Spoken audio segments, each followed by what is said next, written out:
Hello, and welcome once again to the Small Bear Show, formerly the Small Bear and Pickle Show, although we do have Aaliyah Celeste Williams will be a special guest on the Small Bear Show from time to time, and as well as being a contributor to Nocturnicorn Books. And my name is Alex S. Johnson. I am an author of, let's see, how do I put that? Dark satire, bizarro fiction, erotica. I'm also a journalist, and I run a boutique literary imprint called Nocturnicorn Books out of my home in Carmichael, California, which is a suburb of Sacramento, the state capital of California. And some of the people that we have as our contributing authors is a who's who list of some of the most important cultural forces, of our time, including David J. Haskins, the founder member of the bands Bauhaus and Love and Rockets, and the guy who wrote a little song called Bela Lugosi's Dead. He's contributed to two of our anthologies. We have Catfish McDaris, who is a contributor to the our flagship anthology, which is forthcoming. It's called The Junk Merchants 2, a literary tribute to William S. Burroughs. And that features people like the musician Jarbo, David Haskins, um, and Caitlin R. Kiernan. It has an introduction by transgressive um, fiction legend Poppy Z. Bright, who wrote the book Exquisite Corpse, right? Talk about some true crime, right? With that Exquisite Corpse was inspired um, by Jeffrey Dahmer, and he was also another, and actually two books by Brian Masters, right? The British, and I'm sure that Mitzi Szereto is far more familiar with Brian Masters, work of Brian Masters than I am. Although when I was in London, I picked up some of his books that weren't available in the United States. And when I was interviewing Caroline Munro, the actress, the horror horror star, and I was so one was a British civil servant, Mitzi, and maybe you can jog my memory here. He was found out when he was sort of the Masters wrote the book Killing for Company about him, and Yeah, he yeah, yeah, yeah. Oh God, my brain's gone because I've got a story about him in my first true crime book. yeah. Oh my God, I've gone completely blank. Yes. Um, I could pull it up on my computer. well, yeah, why don't you? Why don't you? Yeah, no, no, because now this is going to drive me completely crazy. Okay, So, no, because hang on. so Oh, I I'll find it in my table of contents. God, this is what happens when you have too many things on the go. yeah. So while you're looking for that, I'll just continue to talk about some of the people we Dennis have. Nilsson. Dennis Nelson, right? Thank you. Nelson. Okay. So this guy, God. he was so, and I believe that the band Chris and Cozy, um, they were a spinoff from Throbbing Gristle, right? And they did, I think they did they wrote a song about him. I know that Throbbing Gristle, which is means cock, right? It's a slang, right? And It's not an expression I normally use. very very understated, very understated. Um, but so there's a lot of and interesting connections between our various contributors. One of them is that um, one of our contributors is a guy named Val Vale, who founded Research Publications in the 70s, and it was one of the first punk rock zines. his legend. He was funded by Allen Ginsberg and Lawrence Ferlinghetti, and he created this sort of iconic series of first it was magazines and then these resource books, one of which was the Industrial Culture Handbook. And my friend David J. Haskins it sounds like I'm mentally insane or something. I was like, oh yeah, I knew the Beatles, whatever. I only know, but I only know famous people. I mean, it's weird, right? So anyway, he David J. Haskins read about this interview by Val Vale in one of the I think it was one of I think it was the Industrial Culture Handbook, in fact. And Genesis P. Orridge was talking about sigil magic and how you can create. Do you know about sigil magic at all? Okay, it's sort of basically it's a form of chaos magic where you don't have to have any like a wand or whatever, any sort of implements. You can just use your mind. You can draw you sort of use intent and raise energy around a particular thing that you desire. For David J. Haskins, it was meeting William S. Burroughs. His he was he is a Burroughs obsessive. And so he read this interview that was done by, Val with Jen. And I know, Genesis P. Orridge, of course, and Throbbing Gristle were notorious, right? They were for you know Genesis was a follower of Aleister Crowley, the most what the Great Beast 666, right? Who inspired, on his own terms, a lot of true crime stuff, right? And and so then David got dragged in to this sort of vortex of sinister energy in and around Alan Moore.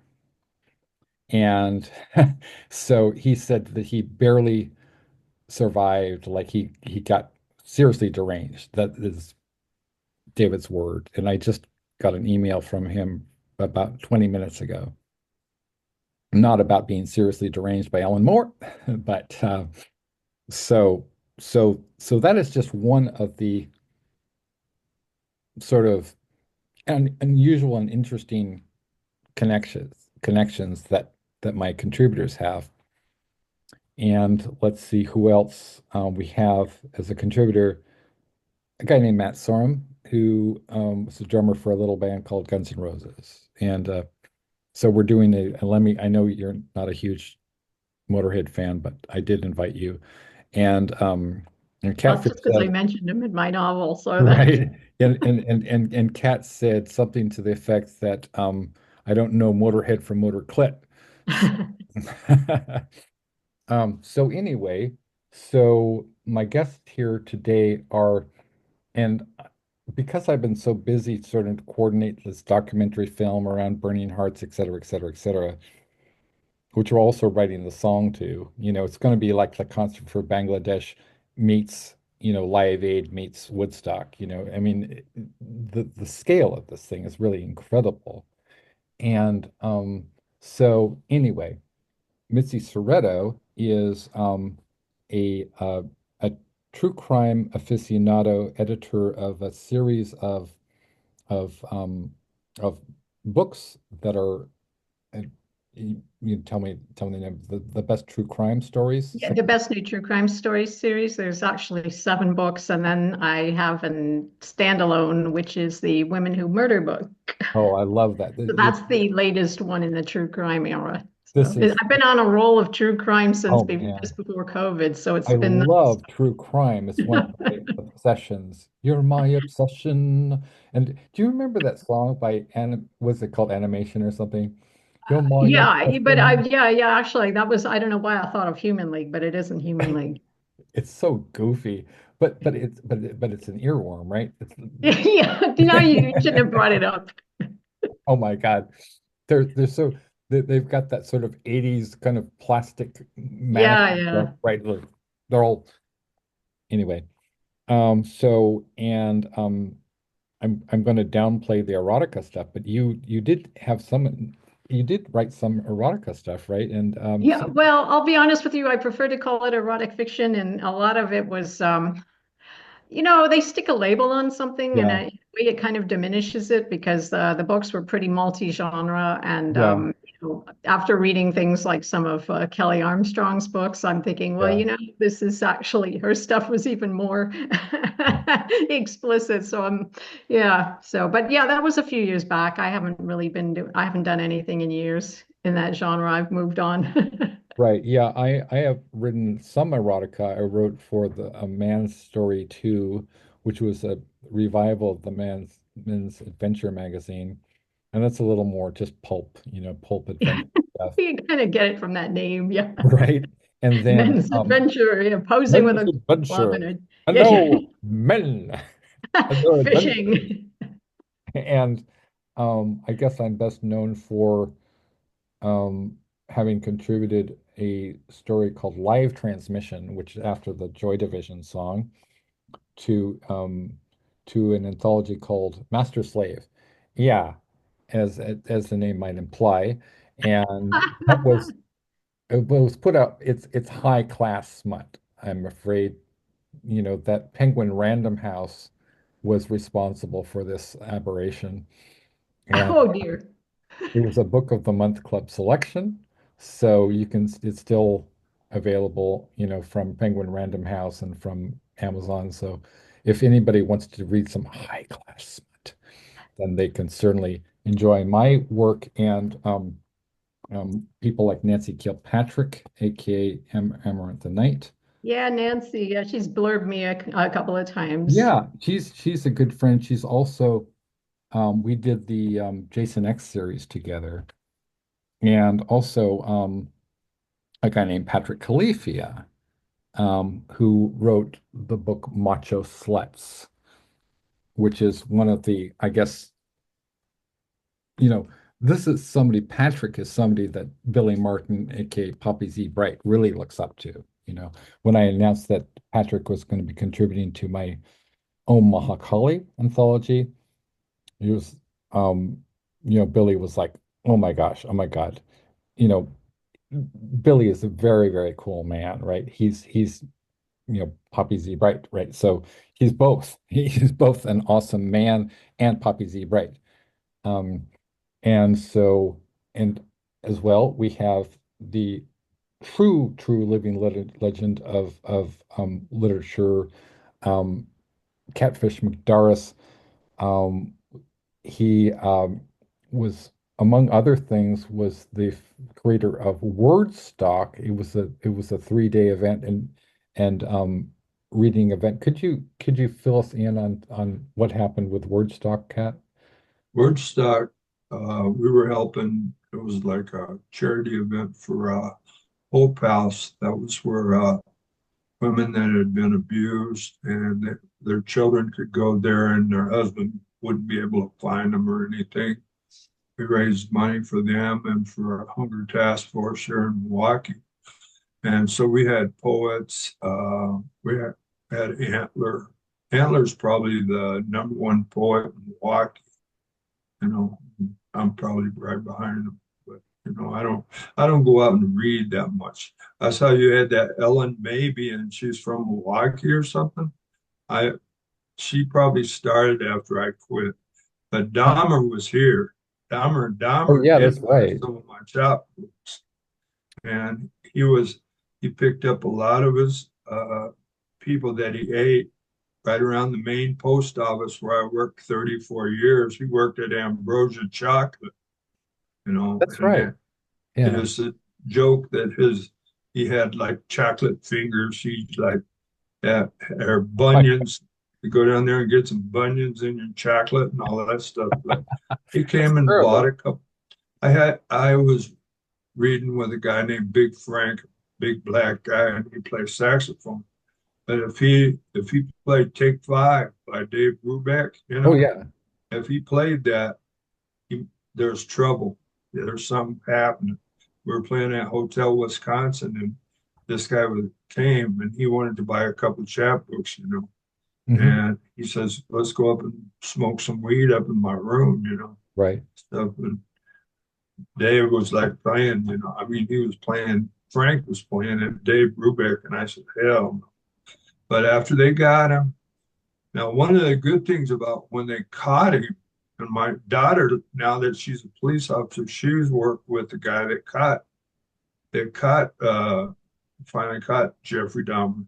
And he died not long ago. But anyway, they caught Dahmer and he went to the pen for like 8 months.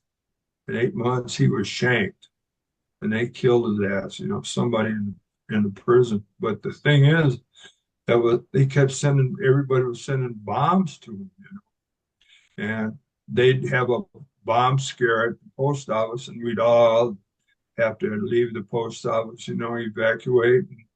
And, we have a smoke break, man. We all go out, Yeah. smoke some weed, whatever, pass it around.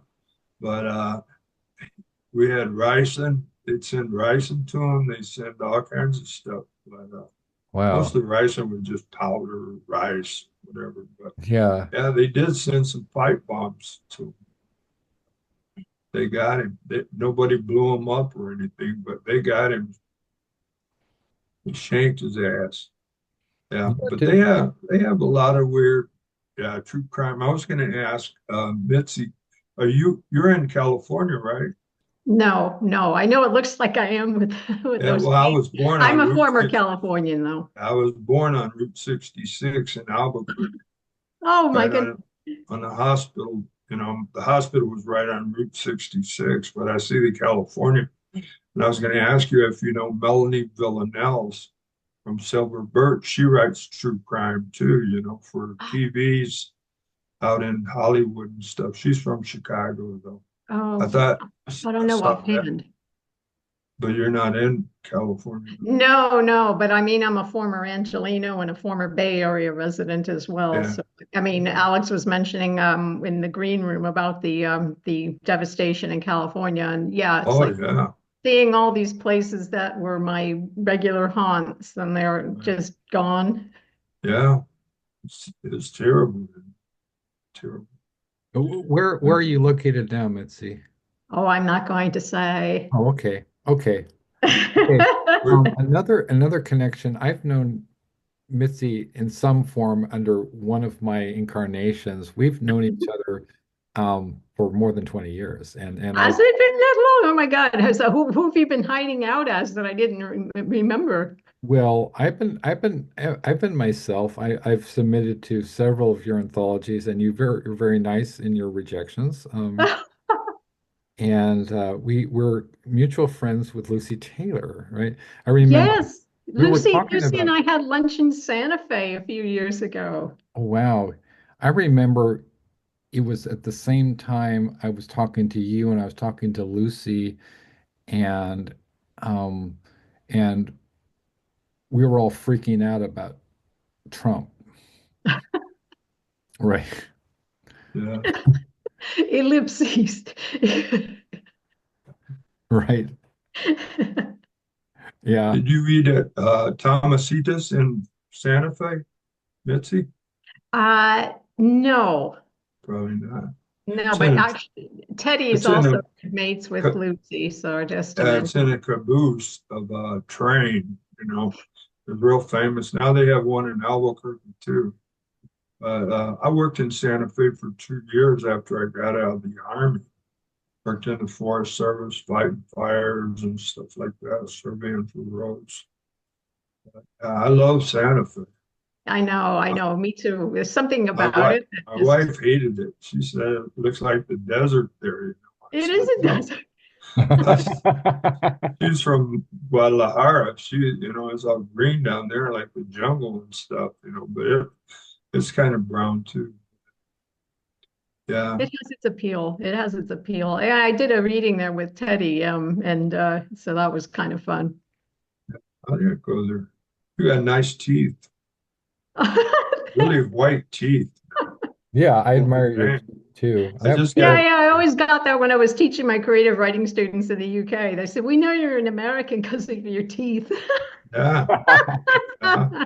Well, So I'm sort of confused now. Are you like from United States, or are you from England, or Originally from yeah. the US, but I'm British as well. Now I'm British, so I'm both.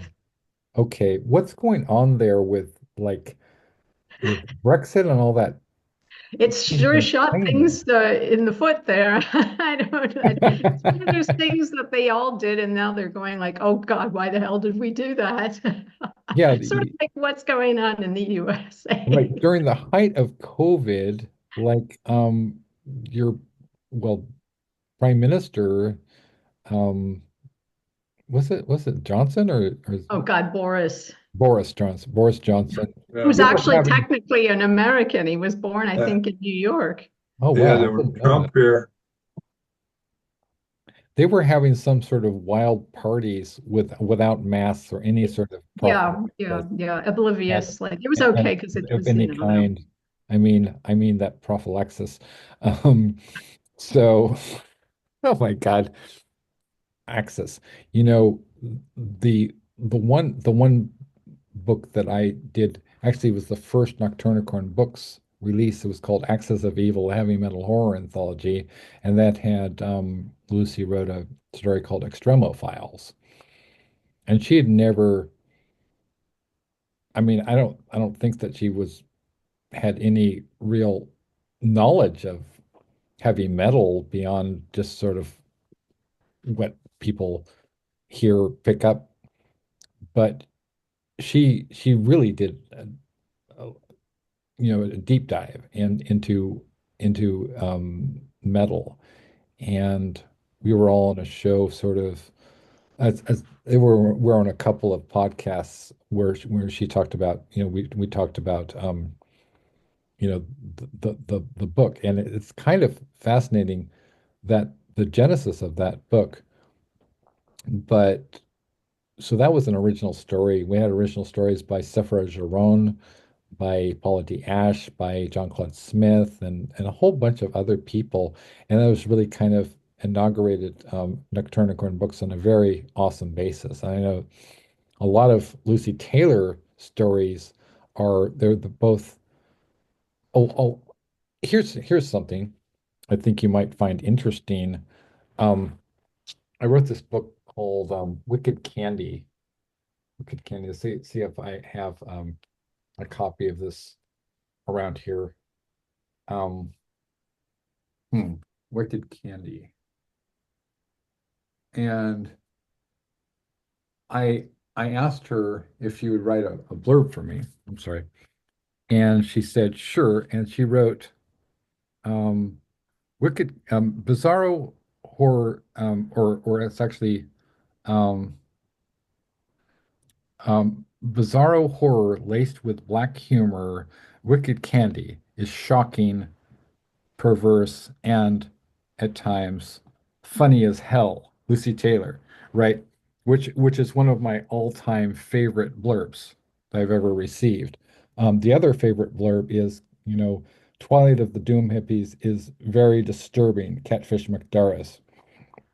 And I would love to have a blurb from you at some point, Mitzi, because I'm doing this.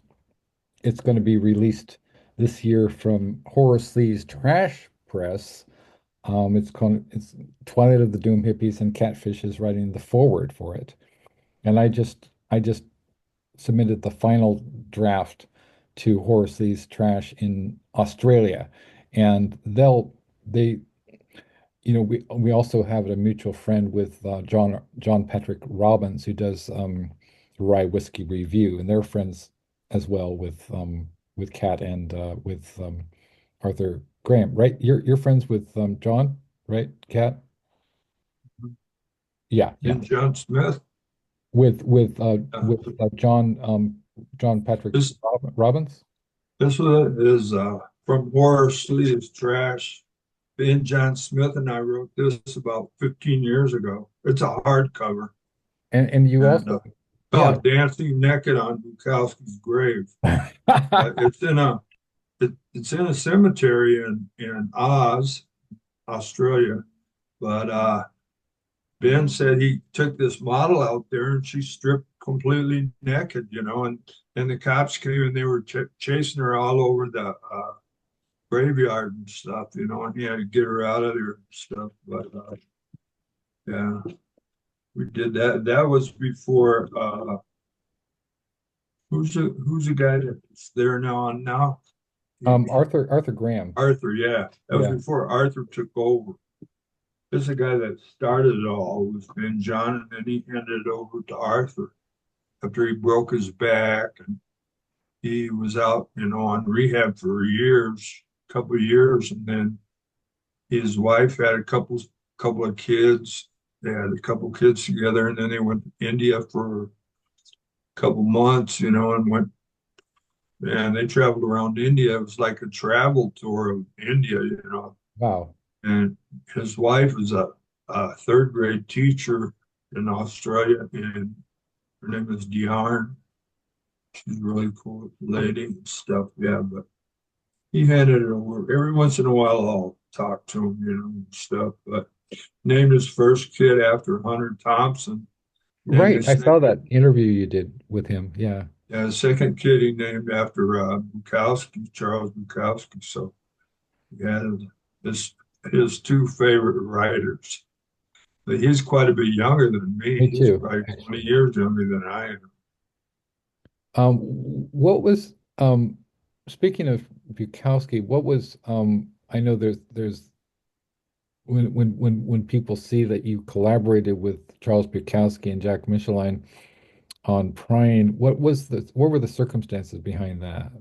The main thing I never met Bukowski, never did. I mean, I've written with him. I've been in magazines. Even my daughter, when she was 9 years old, and she's 38 now, she Mhm. was in a magazine with Bukowski. And he only had one daughter. That was like one of my bucket lists was get published with his daughter Marina Bukowski, and I finally did in Germany. But I got everything. All my beatnik uh, connections were through Charles Plymmel, and his mother-in-law and stepfather were they ran Shakespeare and Company in Paris, the English bookstore there, and they introduced me to all the all like Ed Sanders and Wallman, David Amram, uh, Ray Bremser, Janine Palmy Vega. That one, she got very little recognition, but she was probably one of the main beat lady with Janine Palmy Vega and Wanda Coleman, Sure. Amiri Baraka. Amiri Baraka read here, and he got mad at me.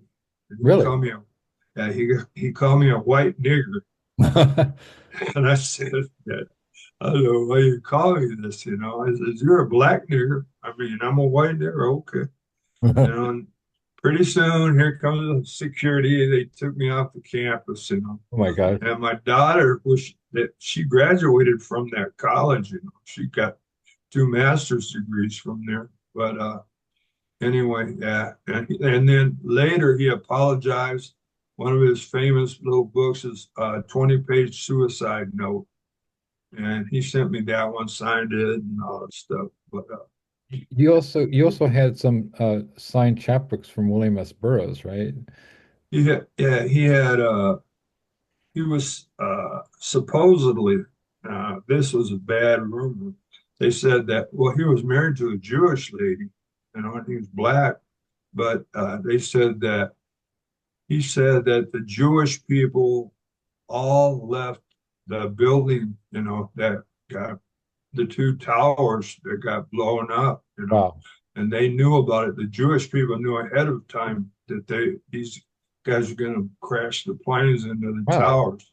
And he found out about it, but he didn't tell anybody. So he Yeah. was like, nah, he was under big suspicion on that stuff. What that was Amara Baraka? Amiri Baraka. Yeah. Yeah. I mean, I love his work. He's incredible. Uh, I Yeah. don't like that much. Okay. That's I don't like none of them guys that much. I like some of Ginsberg. I like some of all of them. yeah. I like Gary Snyder a lot. And Okay. I like Ferlinghetti, Yeah. Burroughs, and some, Right. not that much, but those guys, Kerouac, nah, never cared for him. Okay. Got on the Fair road, enough. man. He went and hitchhiked, man. So what? Right. He went to California. He wrote about it. So what, man? Big deal. I did all that. It wasn't a big deal. Yeah. If you read that interview that I did with Plymmel that eventually even made it into Esperanto, you Yeah. find that language and you try to decipher that and find out who's doing it. Me and Plymmel wanted to get paid for it. This was like a 25-page interview, and somebody in the academic world copied it into Esperanto. Okay. And so we says, well, where the hell are we getting paid, man? Right. Yeah. They said they don't have any money. They don't have a country. It's just some language that some academics made up. So Yeah. that was all right though. But that's the way I got, okay, get back to your original question. Sure. Okay, I'm at Ginsberg. I'm at uh, Burroughs. Burroughs I got closer with because he sent me so many books and the same thing. But I met Bukowski through Jack Micheline, Hmm. who I consider way better writer than Bukowski. I mean, as far as poetry, I like Bukowski's stories better, but Hmm. not Micheline's poems. And you'll see them if you ever read Prime, you'll see how Micheline compares to Bukowski. Hmm. And mine, he told me, he says, here, he says, Catfish, I'm going to send you 6 of my poems. I'm going to send you 4 of Bukowski's, and Bukowski was dead by then. And I want you to write 3 of your little dirty stories and put them at the end of the book. And I says, what about if I write 2 dirty stories and I write 1 like true story? He says, okay, go ahead. So I wrote them. And man, he got pissed off at me. He says, I didn't mean for you to put Bukowski's poems in there. He says, there's 12 people in LA right now writing about Bukowski. He says, well, they're all making Bukowski. A.D. Winham and all the other guy that just died. Sure, what the hell's that guy's So name? 80, 80, Neely 80 women. Cherkowski. He was another one. I'm Uh, sorry. I didn't mean to interrupt you, but 80 Winnan, was that the guy? yeah, A.D. Winham, but he's still alive. Yeah, he Neely, he wrote the forward to my chapbook, Akashic Shotgun. uh, Neely Cherkowski, he wrote a book. Yeah. Wow. Uh, He's one of my that was heroes. one thing. The one guy that I really liked that died was a teacher there in Long Beach, Gerald Lachlan. Now he at that time to be nominated for a pushcart prize, you had to have won a pushcart prize. Hmm. And so Lachlan, he nominated me in fiction and poetry a whole bunch of times. Same thing with Antler. Hmm. But now, if you say, okay, I'm starting a book and I'm going to call it Sex Doll Gumbo. And if I start this book, if I start this magazine, then I can nominate you for Best of the Net, Yeah. uh, all this stuff, pushcart prize. It's nothing, man. And Yeah. A Pulitzer is nothing too. I was nominated for a Pulitzer in 2023. Mhm. All you got to do, you have to be an American for a Pulitzer. Pushcart, you can be anything. You can be from Timbuktu, wherever, man. Hmm. Anyway, so they wanted 6 copies of the book, and $75, and Hmm. you had to be an American. And then if you're going to get the Pulitzer, you can get $15,000 for that, for winning that. Pushcart, no, you get zero, zilch, man. You say, Yeah. I want a Pulitzer. I mean, I want a Pushcart. But the Pulitzer, if you don't get within the top three, you can't even say you were nominated for a Pulitzer. All you can say is you were entrant. Oh, I You're see. an entrant to a, a nomination. You're an Right. entrant to a nomination of a Pulitzer. So I was only an entrant. Louise Erdrich won that year, and she deserved it too. I read her book, man. It was great. I love her writing. Yeah, me too. Uh, Me I too. mean, like she's up there. And anyway, so Micheline got all mad. He says, "Well, why'd you put Bukowski's poems in there?" I says, "You send me all that shit. What the hell am I going to do?" He was sending me paintings, poems, little chapbooks, going to the racetrack all the time. He was going to the racetrack with Right. Bukowski, and I said, "I thought I was supposed to do that." He said, "No, man." He says, "Stop the program. Take it off the presses. Okay, kill it." I said, "Okay, I'll throw all that shit in the trash then and fuck Yeah. you. All And right. you ain't getting no more of my postal money because I got my 34 years. I'm still working, Yeah. supporting my wife and daughter. And I won't be sending you like 20 bucks every couple weeks and all this stuff." He writes back and, "Okay, go ahead, man. Just send me some books, you know." So right away he changed his tune, you know. Yeah. And so, and the publisher was here in Milwaukee. It was just a guy I know when he published them. And, you know, Prime, then it started going wild. You know, everybody was wanting it, but no big deal. Yeah. Speaking of Milwaukee, you know who's from Milwaukee? John Skip. Who? John Skip. I don't know. He's one of the people who started Bizarro Fiction with D. Harlan Wilson and me and Garrett Cook and Chris Kelso. It's he will Hmm. see there was this movie called Lint, maybe which Mitzi was in. Maybe Mitzi, if you could fill us in on Lint and how that got started.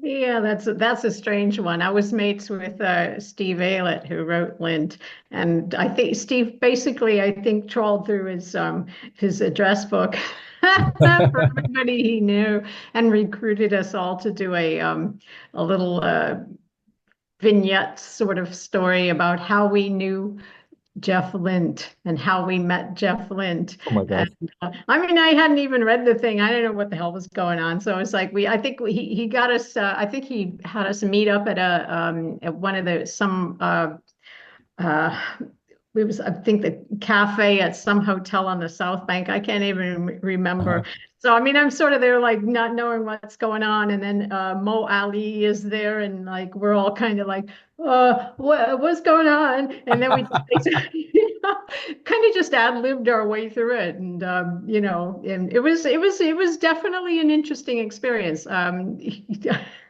That's all I can say. I mean, I didn't know what I was doing. I just Yeah, sort but of. you had people like Alan Moore in that film. I mean, like how did that how did that happen? Well, Steve obviously he knew people, or else he had stuff to blackmail them with because he got them to film. I love how deadpan Harlan Wilson was. He was just sort of like he's sitting in his chair. So he sort of like reminded me of the old like Memorex. You remember those ads for tape, right? He was just with the your hair blown backwards with the fan. It's like I No. mean with the with the decibel level or whatever the crisp you know the crisp technology of the time. Memorex, yeah.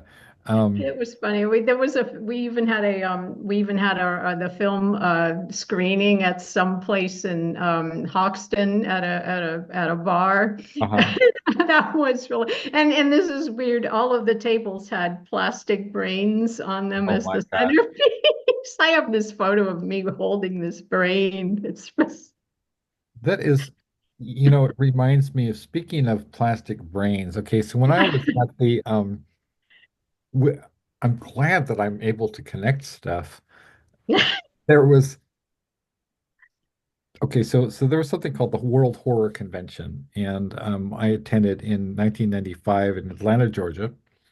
And among the people who were there were, you know, really, Ramsey Campbell, right? The very illustrious horror author from he lives in Liverpool, and as well as Poppy Sebright, who was then a woman and beautiful, spectacular. He used to be a stripper, actually, among other things. And wow. And this was the first reading from Exquisite Corpse, which I had actually a typescript, a copy of the original typescript manuscript of Exquisite Corpse. And so from the publisher. And so that was a reading. Also, she did a reading.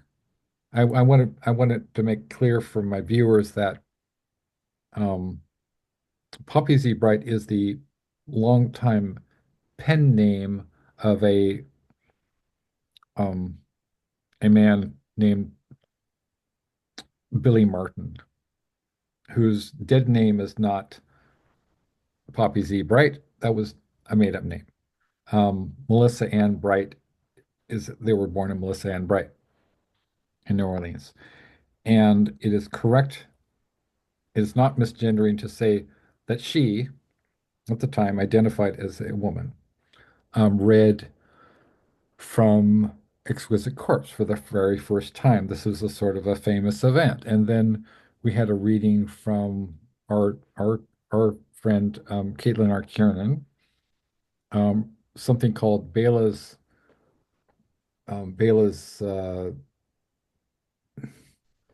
I always thought of it as Bela's Cape for some reason, but Caitlin was a little bit, the worse for alcohol at the time.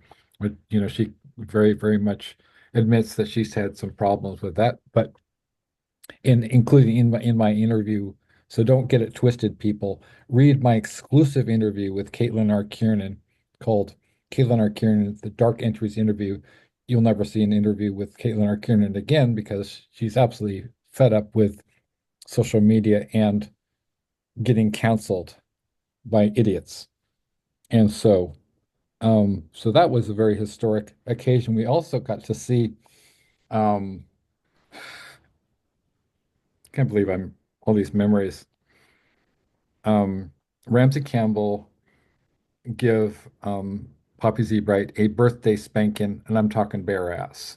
I'm talking, I'm talking Poppy Z. Bright, you know, and I think these are two of the biggest perverts in the world, right? They're getting off. I mean, they're getting off. Like Poppy wrote this thing called RAP, which was in the issue of this newsletter that she used to put out from her home in New Orleans called Purple Prose with a Z, and it featured my interview this and it's still online. My interview with her friend and collaborator Krista Faust, who was a professional dominatrix at the time, and she was in a relationship with David J. Scow, who co-wrote for people who don't know about splatterpunk. He created splatterpunk. He also created he co-wrote the movie The Crow with John Shirley, who was also a contributor to three of my anthologies. And so um, in this interview that so this interview, I was a contributing editor to Death Realm magazine. So I interviewed Poppy at that same convention, and I had to, she had to sign me in to check me in because um, it was sort of like, being a touring rock star, right? So she was up on whatever some level of the hotel we were all staying at, and she had to check me in. So I physically, in order to get onto that floor, that was the security protocols were so high. And but just knowing, I mean, have you read Ramsey Campbell at all, or Mitzi? Yes, and he, Yeah, yeah, yeah, in the past, and I think he might have blurred me at some point for something. I can't remember now. yeah. I'm actually in not to not to brag, but well, might as well. This magazine, which I was in on the ground floor of this magazine, which comes out of Belfast, Ireland, by my mate Trevor Kennedy, and it's got contributions, original work by I'm in here ever with along with Ramsey and I just remembered, no, he didn't blurb me. He wrote a foreword for a book, I think. oh, okay. So this is pretty amazing stuff, right? So all Nocturnicorn books um have the formatting, layout, and cover art and design is done by the guy who did this magazine, Adrian Baldwin, and uh Trevor Kennedy, the editor and creator of this, blurbed me. He did an interview with me for Fear magazine. So you have fiction contents, limericks of the alarming and phantasmal by Ramsey Campbell, and so there it is, and this is the his cellar hides things that are gnawed, reviving cadavers to hoard. So that is the artwork, and if you're facing a massive crustacean, it won't help to blame inebriation.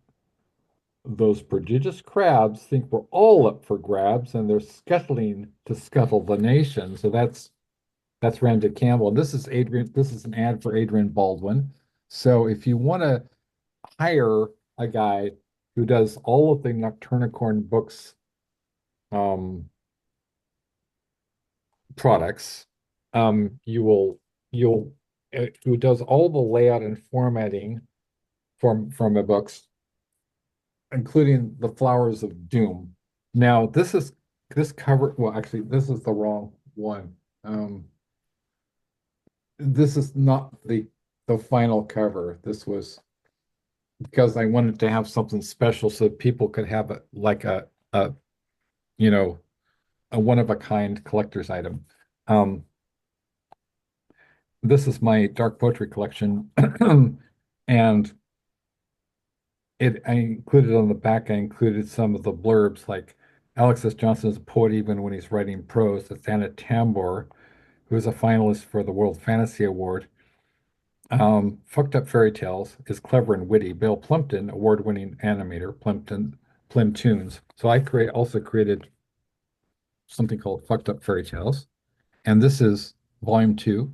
Has a cover by Bill Plympton, right? Um, of Plymtoons, and this is what he said about it: clever and witty. And so this is also Adrian Baldwin's handiwork.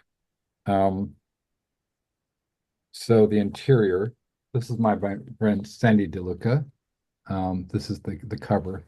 Um, and then you see it's just very, very nice, elegant, simple design and layout and formatting. And that's and yeah, and this is he sort of does these kind of he'll take a photograph, he'll take an art piece or a graphic piece, and he'll kind of boil it down. So you get it looks like somebody drew a drawing of it. What I'm thinking now is maybe you'd both like to read, and maybe Catfish can start us off with reading anything you like. I All right. hadn't I hadn't planned to read, but Okay. You're going to Um, read, Mitzi? no, I hadn't planned to actually, and I'm probably gonna have to head off soon. So, okay, that's You cool. want to go first if you got to go? oh no, I'm not gonna. I wasn't planning to read. I hadn't planned on any excerpts. So, Okay, well, I'm thinking if you have to go, maybe you could plug some of the stuff you're Let doing. let What Mitzi go first. what? If Mitzi's got to go, she can go first. Yeah, absolutely. Well, she says she doesn't have anything to read now, but I have nothing to read. well, I hadn't planned on any reading, so I don't know what I would read. No, I um, mean, if you Tell want to us, just tell chat a really story. quick and you know, Tell a story about going out into the world of book signing for monsters and shit. well, we did say that we had a special guest here oh my today. Oh, gosh. okay. Tell us about this What guy. did it take so long to Well, I see don't. that? You forgot all about him. Oh my gosh, I'm devastated. Yeah, Oh, you I'm so should sorry. be. I'm so sorry. I'm so embarrassed now. Oh my. Um, but hi, Teddy. My God, I'm so sorry. You don't want to be on his shit list. Trust me. He's very active on social media, and Oh, he's Jesus not afraid. Christ. He doesn't mince words. Okay.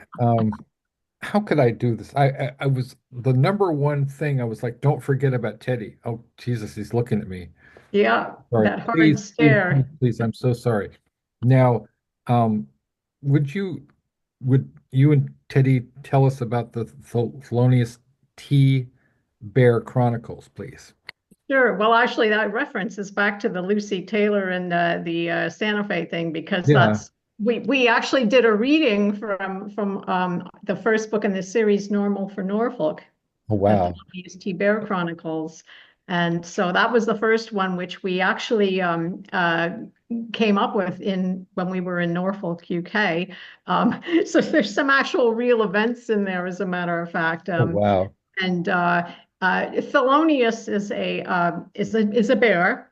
He is a bear living in human society, and he's a photojournalist by trade. So it's basically he gets these assignments, and lots of things happen. When you're a small bear and you're having to live amongst stupid humans, you can imagine. So, and then the second book is Rotten Peaches, the Thelonious T. Bear Chronicles, and Wow. that is set in Georgia, Oh, hence the wow. peaches. Wow.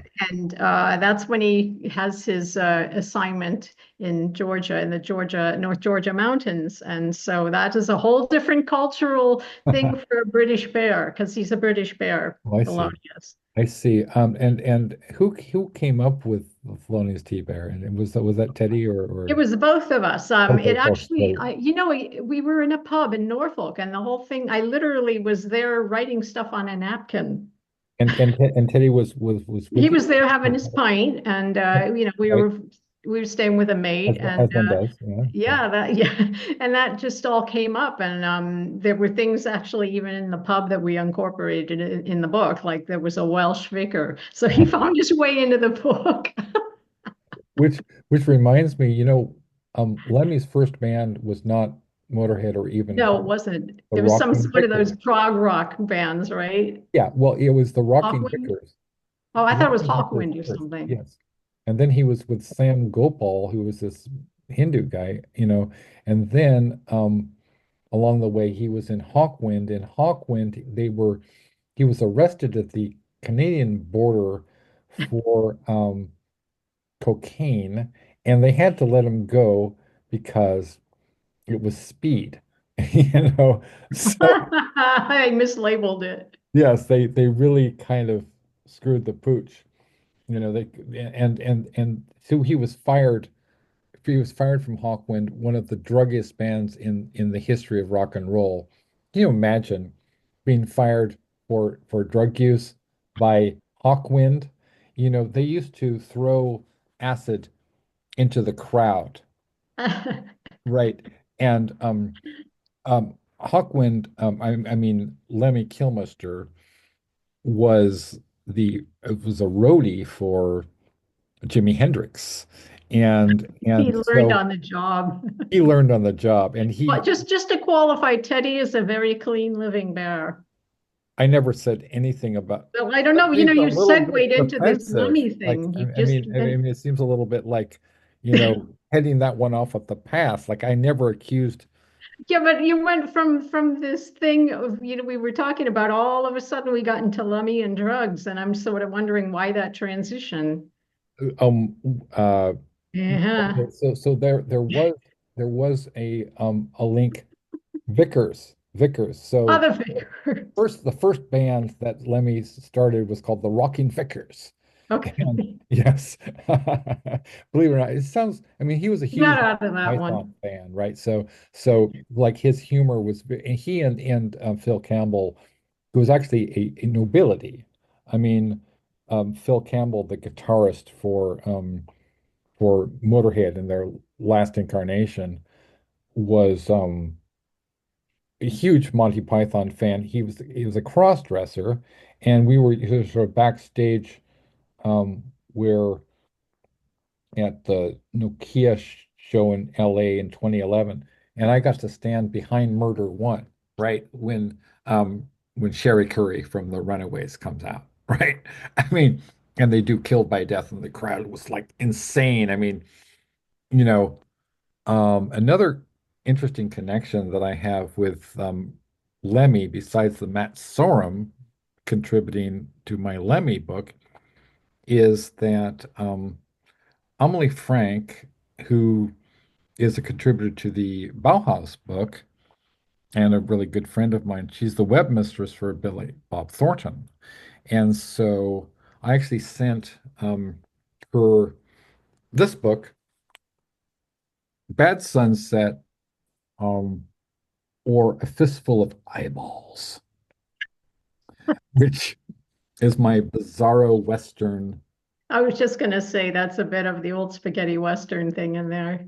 It is completely. And I sent it because my friend he used to work with Motorhead, Black Sabbath, Deep Purple, and I'm not going to say their name, but give you sort of context. We were backstage at Marilyn Manson in 2011, and we hear this voice, "Hey," their name, and we turn around and it's Dave Grohl, right? And he runs across the room and tackle hugs my friend and to the ground. So that's who they are. So my friend said, "Hey, you know what? We were talking about 3 weeks ago, and they said, you know, because I mentioned that Emily Frank works for Billy Bob, and they said, you should send them Bad Sunset, right? Because among other things, Billy Bob Thornton and Lemmy were mates. I mean, he's in the movie, the Lemmy movie." And he said, he'll really like that. So I sent Billy Bob Thornton this book with, and inside I drew him as the Sling Blade character. So, and Emily's going to give it to him in a few weeks. He's doing this TV show about, I think it's called Landman. So Amelie is the one who's responsible for getting him to The View on time and to Stephen Colbert on time. And to Yes, I Stephen said the father Colbert. was here the other Oh my day. gosh. So we have now Deal skill. I in the thought house, we have none other than that your cousin or Hazel-Ann whatever. Lynch, who is we don't see her beautiful face. Um, Well, the one when he come, people just be busy, you know. Yes, he told me in Trinidad, and I would have seen, but I didn't see him. When people come, if you come for a month, sometimes you have so much places to go. Well, I don't know if he was staying there, to me, I was in Toko. I don't think she I knows think. she's on the okay. audio. Hazel, can you hear me? Yes, I can. Can you hear me? Yes, I can. We can't Oh my see you gosh, though. and you hear me all the time speaking? Yes, I hear you all the I time. am We so talk all the time. sorry. I didn't know oh, I just reached home. Oh, okay, that's fine. That's cool. Yeah, Great to see so you. I mean, it would be great, great to even see you better as if well. I could And Helly with visualize the you. lady with the bear. Hello. I just saw Hi. the teddy bear. Hi. Yeah, you're gonna miss us because we gotta head off, I'm Yeah, afraid. that this is Mitzi, Oh, Hazel. This is Mitzi Szereto.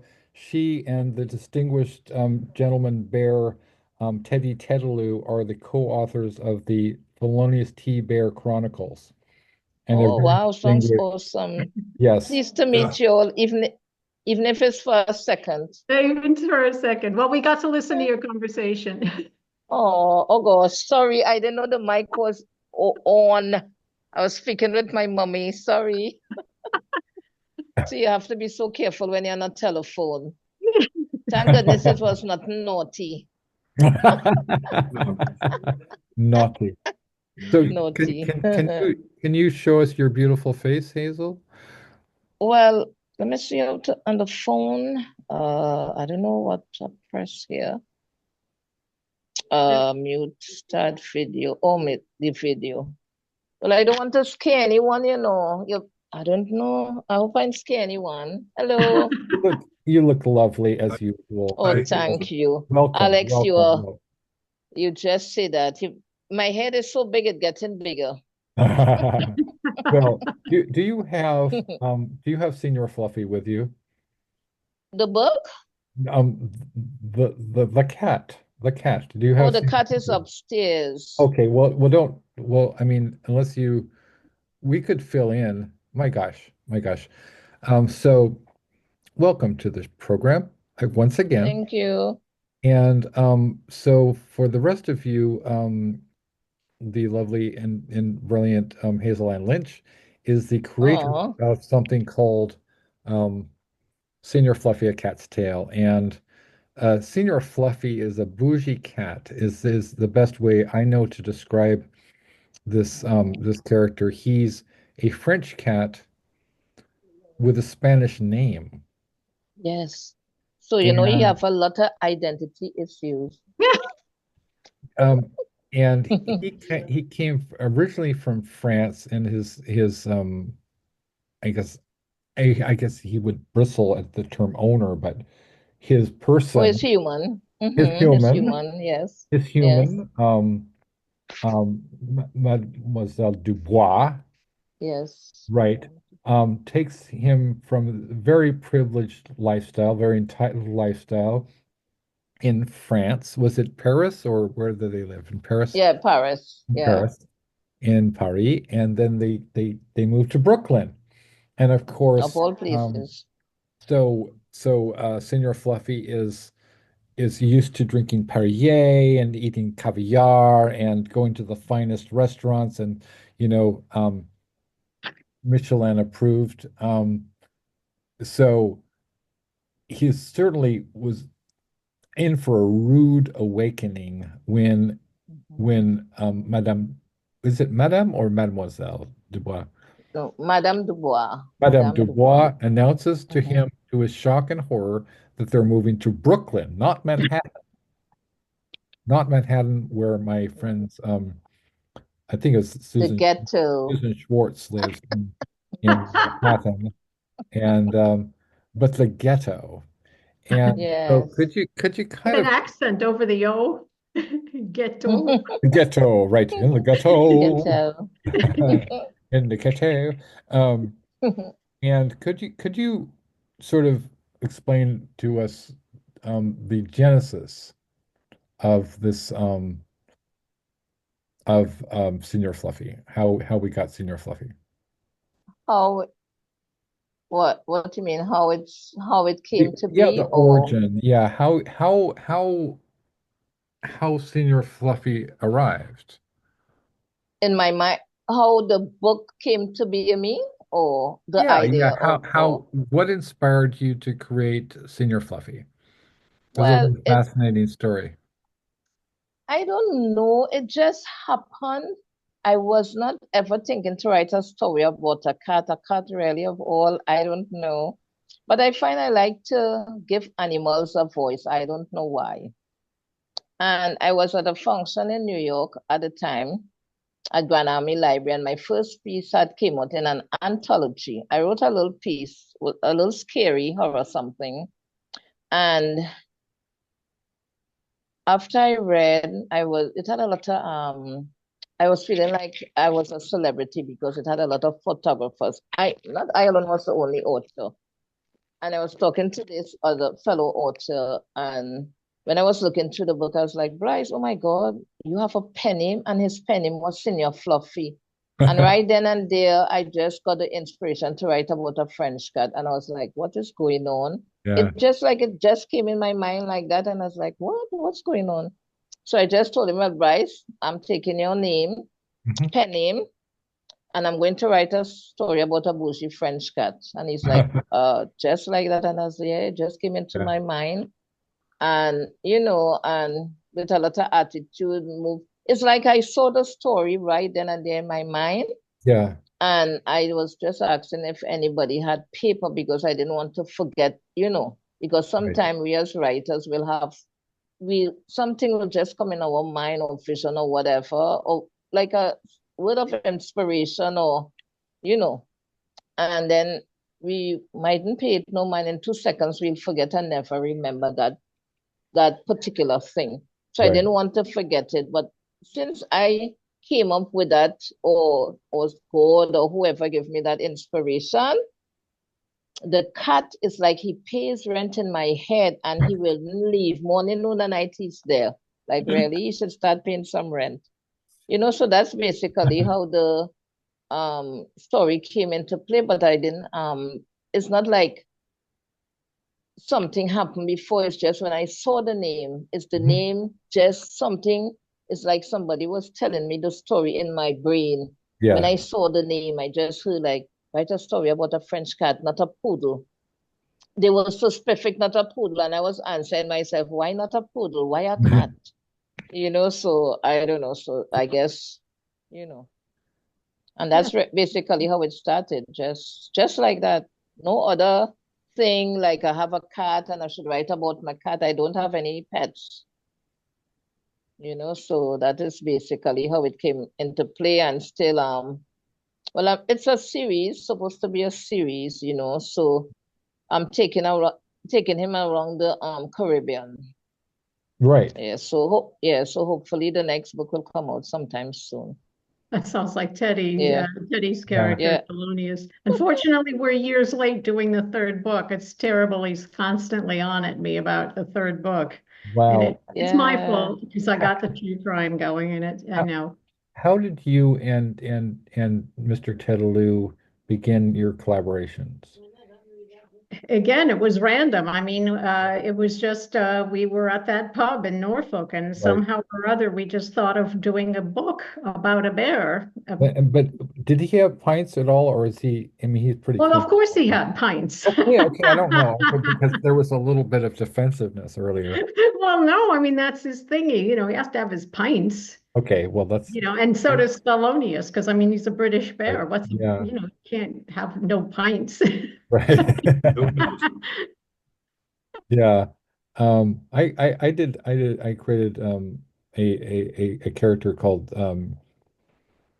Ronaldo, the world's smallest circus bear, who has evolved. Actually, he started as a bit of a shit, but he's reformed, and then he went back to his old ways, and he's been at like a he worked for the CIA at some point, and he's kind of like a trickster character. He's very enigmatic and sometimes very wicked and sometimes very good. So, he's sort of like a Bob Dylan, something from a Bob Dylan song, right? And but just the book, the Doom Hippies, I have this kind of thing about Doom because of Hunter S. Thompson. A lot of Hunter S. Thompson books have the word Doom in it. And I just like him so much, and the sort of that Gonzo style of just balls to the wall, flat out rock and roll writing is really he was one of my biggest inspirations. And I know for for Cat and for a lot of people, Hunter S. Thompson was really a big inspiration. And I know for Ron Whitehead, but we're not going to talk about Ron Whitehead. Shout out to Ron Whitehead, by the way. Anyway, so Ronaldo, this character was in this book. Now I put this book together. Um, I can't find it quickly. Oh yeah, so I'm going to show you guys. Well, this is a show and tell.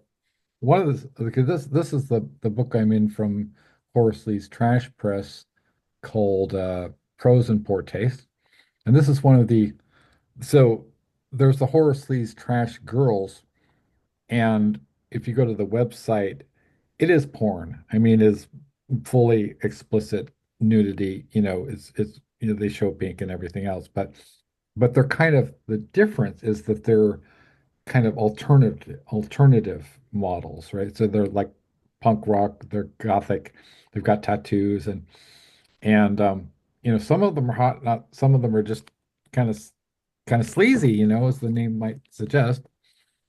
And also the Doom Hippies. So this is the book that first featured Ronaldo, the world's The smallest Doom hippie. circus bear. And this book was one of two books of mine that was acquired by the Widener Library at Harvard University, which causes me to question everything, right? About like one of the most distinguished research libraries in the entire world. And I know that Catfish has his work archived at the Marquette University along with Lord of the Rings, right? Yeah, J.R.R. Tolkien, Yeah. all this stuff. I really do have to run now. I'm really sorry. Me No, too. don't worry. Hey, I won the Thelonious Monk Award from Montgomery College. So when you talk about Thelonious That's Monk, right. That's right. Yeah, you won the Thelonious yeah, Monk. So Oh, I got to go too. well, But thank you. It was nice, nice to meet you. I'm so sorry, nice to Hazel-Ann, you meet turned up you. late. Bye, Hazel. Didn't get to talk to you long, but I like Hazel. Good name. I Bye. didn't hear Hey, the gist of Mitzi's story about the beer. save the cat. Oh, save the Hmm? cat. Save the Good one. bear. Good See you one. later. Yeah, that's funny. Okay, bye. Nice meeting you all. bye. Bye-bye, Oh, Mitzi. Take care. bye-bye. Oh, Right. So if you that's talk, they will hear Mitzi nothing. and Catfish, and so it's just us. So wow. So what do you want to do? We can talk about tell me about your latest publication and your latest work you've done on Senor Fluffy and anything else. You wrote that poem for the Bauhaus book. Your mic is off. I don't know. Unmute yourself. My bad. Sorry, I'm Okay, talking away and the mic is off.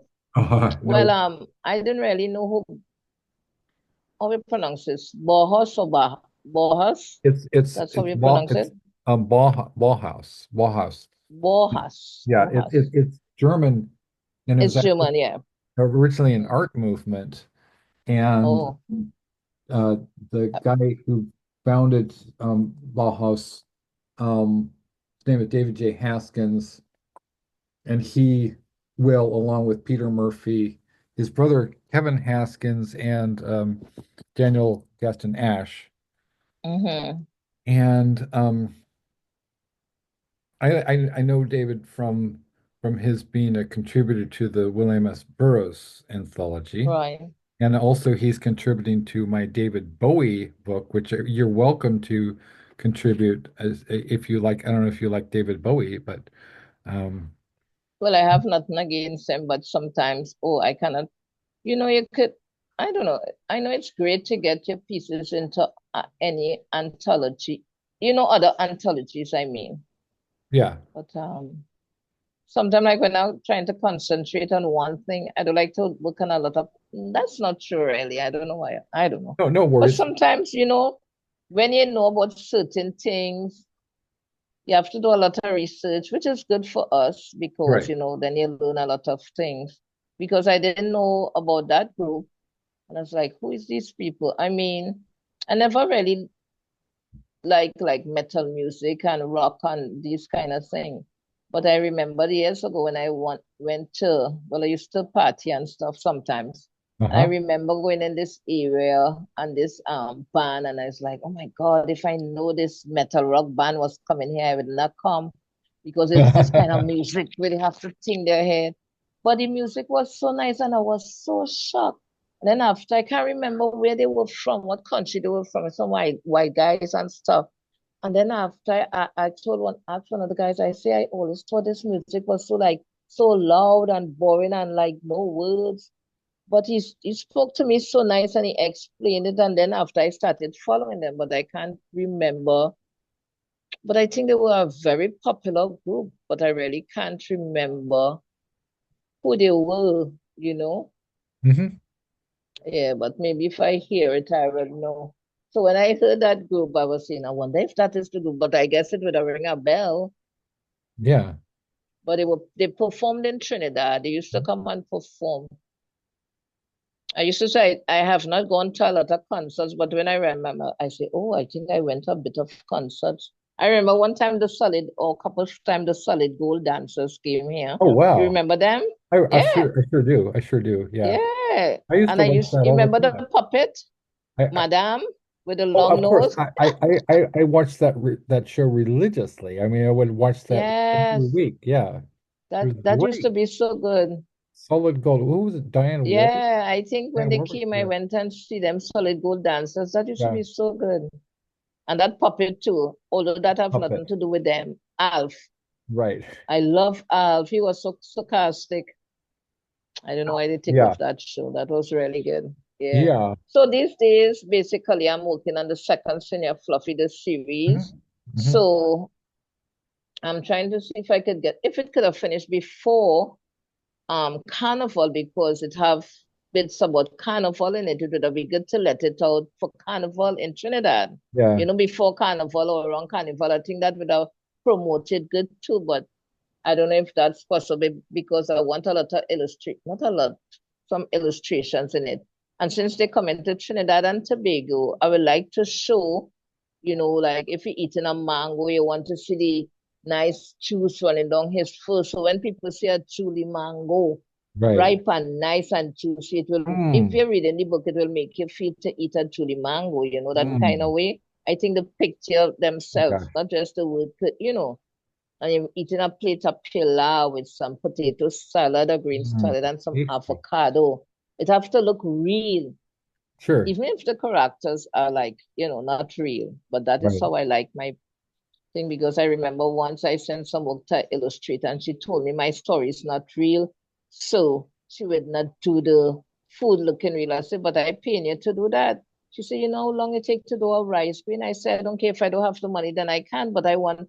And she got upset. And then I said, well, I cannot work with you. She did some artwork for me. So I kept what I paid her for. Well, I mean, Yeah, but I never use it. I could illustrate it if you like. Um, But I you could. just be so busy.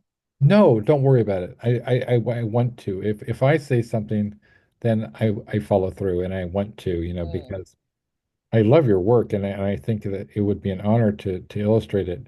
And we had when we had Aaliyah back, you know, when we did the last interview with you, mm. and I showed you the that Drawing. illustration. I think it was Mm-hmm. around Christmas, right? That I did Yeah, that illustration for of Senor Fluffy, and so yeah, yeah. I mean it'd be fun. I really want to do some drawings of food because Mm-hmm. yeah, because I just like to draw. I like to illustrate, and I'm always see. I would be spending a couple of hours a day anyway, just drawing. So I might as well do Mm-hmm. something that would be useful for you too. You see what I'm saying? So that would be Sounds like a plan. sounds like a plan, I, right? yeah, I could send you like an idea I have, and what I'll have to send you a picture like something in Trinidad so you get an idea. Like if I want like a food, a dish, I'll have to Right, send you what the real dish look like, so to see right. what you could do. And like if it's a truly mango, like them by the beach and Hmm. stuff, because I want some scenes like that looking so real that when you Yeah. see it, you'll just want to dive into the water in the book. I don't Oh know. That's the yeah. thing I have with pictures, at least for me in my book. Like I have to go upstairs, yes, because this thing might bother us. Yeah. So you know, yeah, so mhm. That's what I like. Cool. Let me come. I like I have things to do. Yeah, so Um, you know. so could I get you to read something? I mean, whatever you like.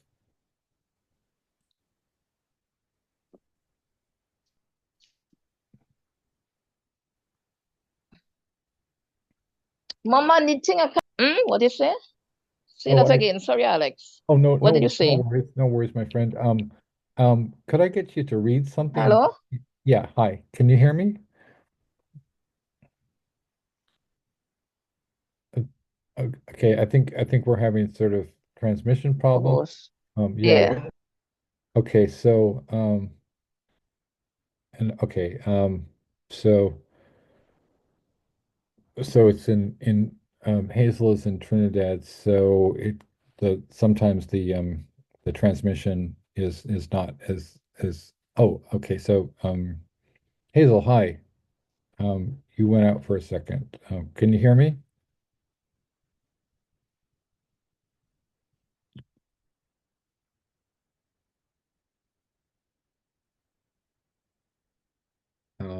So as we're waiting, I guess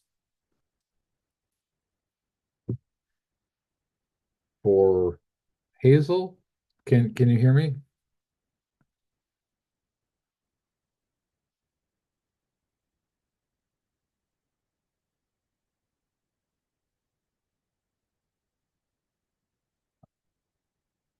Yeah. Um, I'm just putting some of my books back on my shelf here. While Hazel is, I guess we're having some technical issues here. So just, please stand by and we'll get this started momentarily.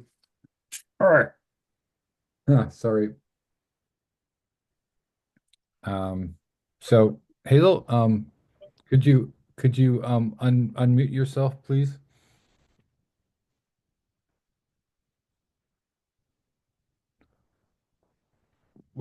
You've got yourself muted.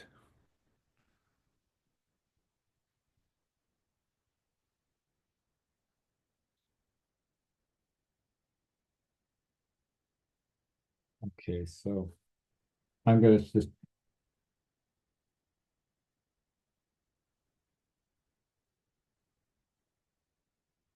okay, so we're having some technical difficulties. Um, we'll have Hazel-Ann Lynch shortly back on the show, or not, because the transmission, I guess the in Trinidad, her signal is going off and on. Um, so these are son cosas de la vida, and let's see. So I'm gonna, I guess I'll read something as we're waiting for Hazel to come back. So just a moment, please.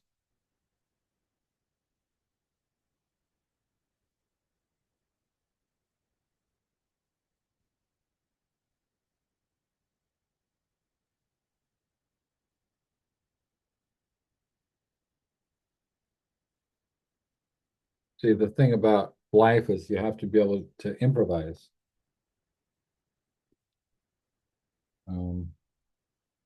This is Senor Fluffy, a cat's tail. And this is Hazel.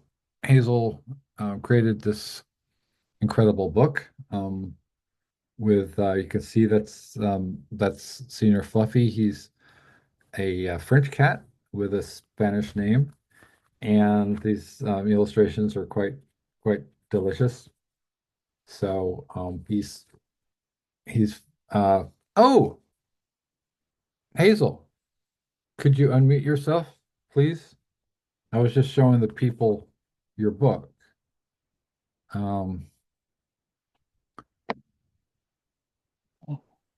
Oh, okay. So, Yeah. oh, there you are.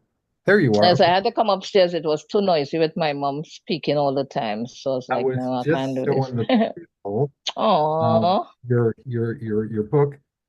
And so what I was going to ask, and let's see. So could you read something from, Senior Fluffy or anything? what you want? What you want me to read? What part? Any particular part or just Let anything? me check because um the book is great and You are so nice. it You is make my head make me blush. the last time you were wearing antlers. Yes, because it was near to Christmas, was it? Or Yeah, just put it on for yeah. But yeah. it broke. Um, Oh, could you read I Crazy have a flower in my hair.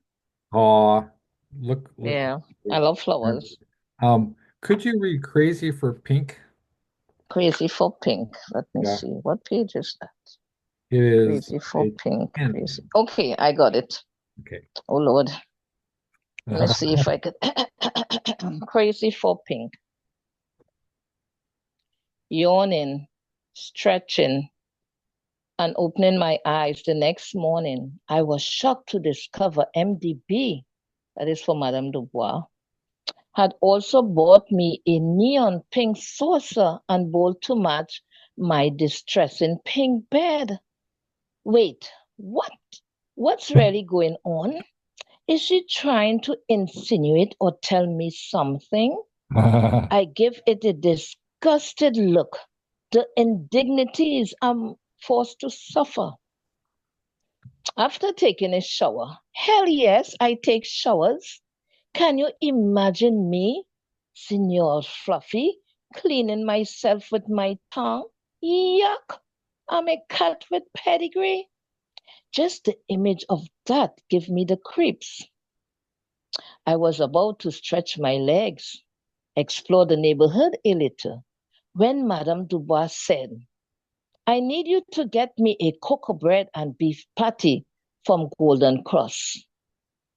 Well, that is a Jamaican I don't know if you ever or anybody ever eat it, but it's a Jamaican. It tastes really nice. Man, anytime I go there, the lines are long. I love their oxtail and curry chicken, but not their so-called stewed chicken. These Jamaicans actually fry their chicken before they stew it. I had never heard of such a thing before my visit last year. Yes, that is really true. They do that. They fry it before they cook it? Um, yeah, because I asked because I used to go in the restaurant Oh, and I was wow. like, why does chicken taste like this? I'm not a big chicken lover, but it tastes good. Oh, But wow. before when you bite it, it's kind of like hard, not really hard, but a little tough because Yeah. choose chicken's supposed to be kind of, soft and yummy. Yeah. And then I was like, this is true chicken. Trinidadian choose chicken don't taste like that.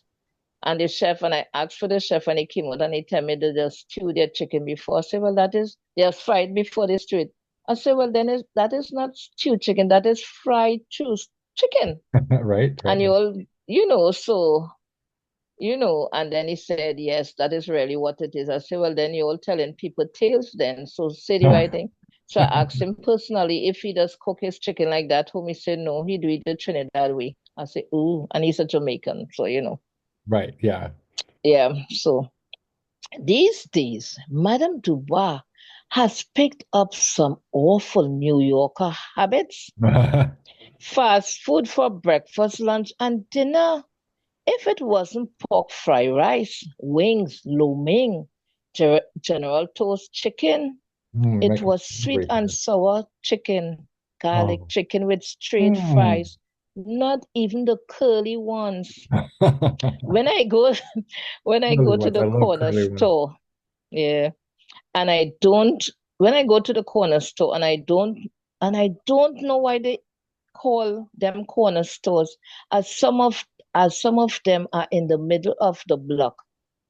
It's to get peanut butter, grape jelly, and white bread. Not even strawberry jam and whole wheat bread. Now, can you imagine me, Senor Fluffy, eating a peanut butter and jelly sandwich? It's a sticky situation, if you know what I mean. Madame Duba has also taken to shopping at Family Dollar, Dollar Tree, the 99-cent store, Target, and her all-time favorite, Bobby's on Church and Utica Avenue. Bobby's. If I see another Bobby's plastic or paper bag, I just don't know what I would do with myself. Doesn't she know that plastic bags are bad for the environment? The impudence of her to have them scattered all over the apartment, which I have to pick up full and put away. She has also discovered Amazon Prime. Lord help me, please, because if I see another red, yellow, green, or pink rubber spatula, I might I might pull out my whiskers. I, I don't know.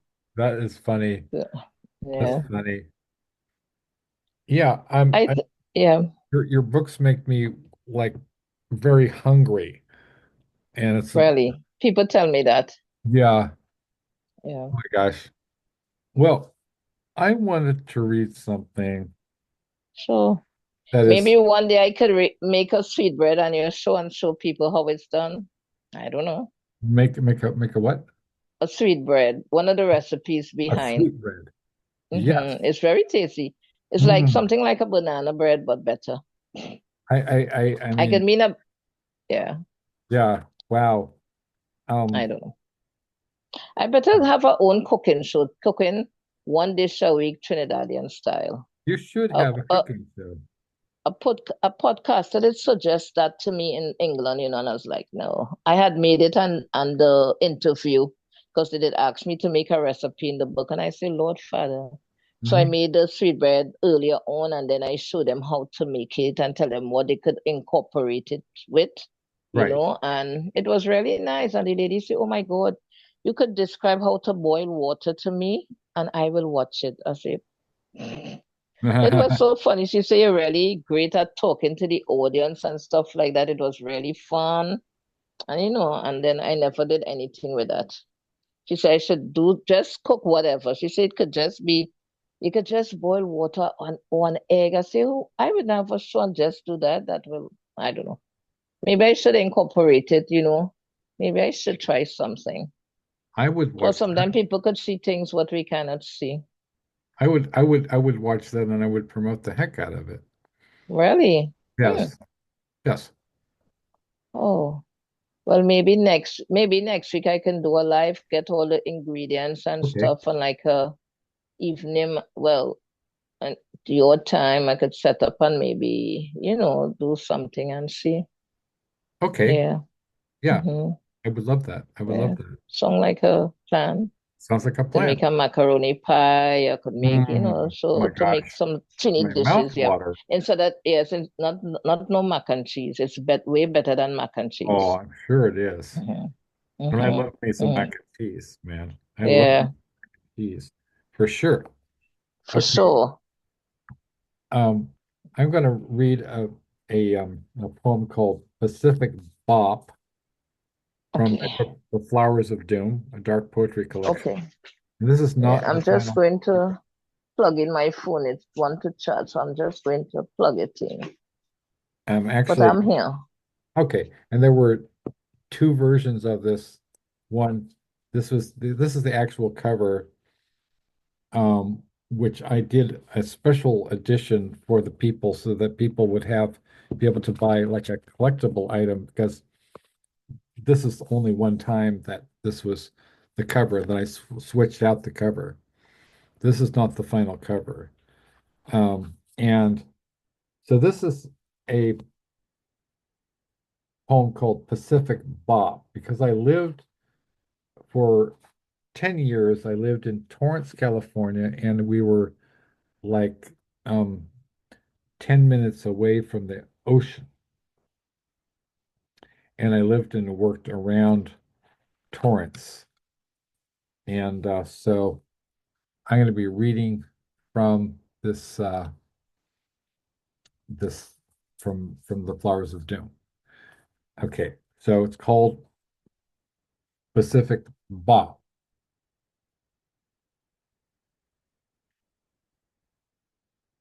Draw a finger. Draw a finger, a line in the sand, zig, whimsically through the surf that struts and zags with hot percussive jazz of seagulls, wind, and solar saxophone. Notation in thick bands of algae strands, moving with the groove of the ocean in motion. The curling suck of long toes, sorry, the curling suck of long tuba toes, the honk of sunshiny flesh and sassy grained elbows, castles anointed, appointed with gates and turrets, gatekeeping foam while bodies sleep on beach blankets, tinted blue dimensions, the slap and snap of a volleyball game, or perched over a book dreamily cooked as the long shadows crawl and the tide comes in and moonlight blows its yellow melting horn over everything. So I really like the ocean. I really like just how when you're by the ocean and the sun meets the sand meets the sky meets water, and for just however long you're there, you can't think about anything else, right? It's just Peaceful. pure relief from stress and Yeah. everything else. And I think we've gotten away from our ability to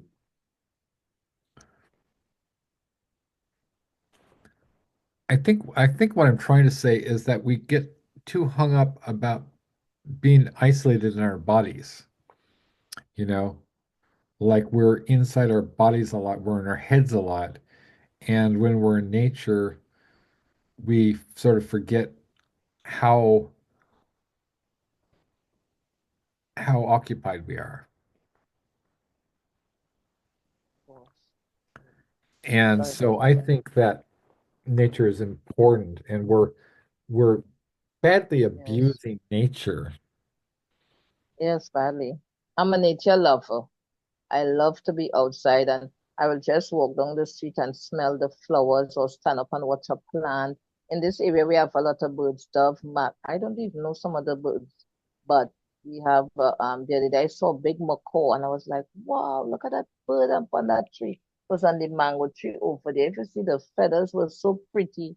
Yeah. I guess it was wild, but it have people own toucans and parrots. And my neighbor across the street, all the cats in the area go to her house. I don't know why, but cats and dogs just go to this lady house. And Hungry. sometimes, yeah, Yeah. our neighbor, and I said, they know you're the cat lady. And she's paying neuter a lot of them, but I mean, like, who could afford that all the time, you know? Yeah. But I think she have three now, yeah, three that lives there by her. You know, I said, those are your children. But I know what you mean with by the sea, because when I was much younger, we used to live by the sea. It was like we had our own beach front. Oh, It wow. was really beautiful. There's nothing like that. It was like it wasn't ours, but it used to seem so because people never used to come on that side of the beach to bathe. It was like Wow. everybody who was living there, that was our private beach. I was like, wow, this That's is the life. beautiful. That's Yeah. amazing. And when I got a little older, I heard that my mother, they offered them to buy the house and they didn't. And I say, you know how much that house worth now? That house is worth millions of dollars because Yeah. it's by the beach. Why wouldn't even? It was a beautiful house, and the the porch went right around the house. It was so gorgeous. Oh, wow. But you know, parents sometimes they do think like maybe in the future, like whatever. But living by Yeah. the beach is beautiful. Had two almond trees in the yard, I remember. Oh, That's, wow. I guess, what started my love for almond nuts. I used to eat all the almond fruit, you know, when it's Wow. ripe. Yeah. Ooh, that used to taste nice. Mm, And when you pound delicious. the nuts, I used to bust it with a hammer or stone to Yeah. get that nuts inside. There was nothing like it. Yeah, Yeah. Yeah. lovely. I used to live and work in around Pacific Palos Verdes Estates, and it's the area that's one of the areas that's being devastated by these wildfires in Los Angeles and surrounding communities. And I was a community, well, I was actually a university um, English instructor. And I taught composition at this Hmm. place called Marymount University. It's sort of on the hill, and you Yeah. look down, and there's all these houses. It's sort of like being in the Mediterranean, I would expect, or even the Caribbean, where Hmm. you would just look down, and it's just, and then down to the Pacific Ocean, and it was just like it's incredible. And I had my Hmm. office there by look out the window. It's like I'm in paradise. I'm literally like in paradise. Yeah. It was so amazing. And I used to go down Hmm. to the um I would go down to the beach, which is just 10 minutes away, and I Yeah. would just have just walk along the beach. I would play my music, and I'd look out, and there's surfers and everything. So I really kind of miss it because we don't have that. Well, we have the American River here, and we have a nature area. It's called a riparian wetlands. And Hmm. so we have a nature conservancy place called FEA, Nature Reserve. And so sometimes we go out there, and they have deer. I'd never you hear about, or you read about, like, deer butting heads, right? And I was like, Hmm. oh my gosh, so you see these deer like like that. And so Yeah. Hmm. it blew my mind. It's like, you know what else kind of blew my mind? We had mourning doves roosting in our eaves, and one day, and they was building a whole, families, and so you got to see them gathering the twigs and the grass and whatever, right? And to for their nest. Yeah. One day I was looking out that at our um plate glass sliding door, and all of a sudden I see this flutter of feathers, these like grayish, like white feathers, and then they were missing. The whole family was missing, and I barely saw. It was like a streak of lightning. It was a hawk, Ooh. and like that, boom, like that. I mean, it was like a bomb. I mean, I've never seen anything like it. You know, so these expressions like that are cliches, you know, talking about hawks and dove, it's true. I mean, Mm-hmm. it was like it was like a jet fighter or something, you know. I mean, I've never seen anything like it before in my life, and I'm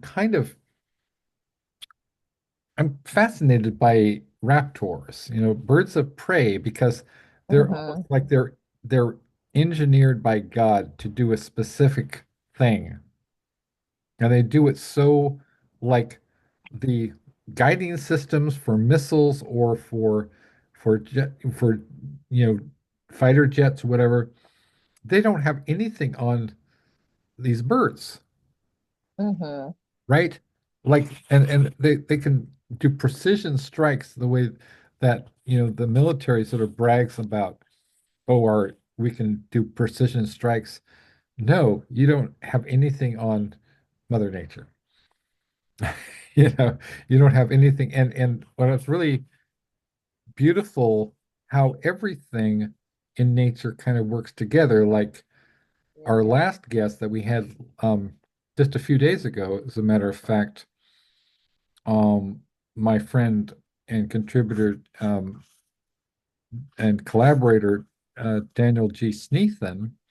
He is a naturalist. He's a zoologist, and he works Ooh. for in South Dakota on this Indian Native American reservation, Mm-hmm. the Pine Grove Reservation, and we spent about half an hour on the show, and I'll send you the link to the show where he was talking about the burying beetle. You know, it's the burying beetle. Actually, they build their they sort of make their nest and they raise their families on carrion on corpses. And Mm-hmm. so it's I actually think I kind of heard a, about that already, that beetle, that kind. I think yeah, I heard something about that already. But yeah. ooh, And it's wow. a kind of a beautiful thing that all these creatures they do their part. Otherwise, we would have corpses lying around, you know, full corpses. Mm-hmm. I mean, just the idea. So people look down on insects, right? But if we didn't have insects, we would just nothing would ever decay. You know, we would Yeah, just be like yeah. looking at like, you know, your great grandfather is still around and be like, oh my gosh, Wow. Mm-hmm. that would be kind of Yep. depressing or That'd be whatever. nothing good. Yeah. Yep. Yep. That'd be nothing good at all. So you actually started out you were first published in a horror anthology, is that correct? Yes.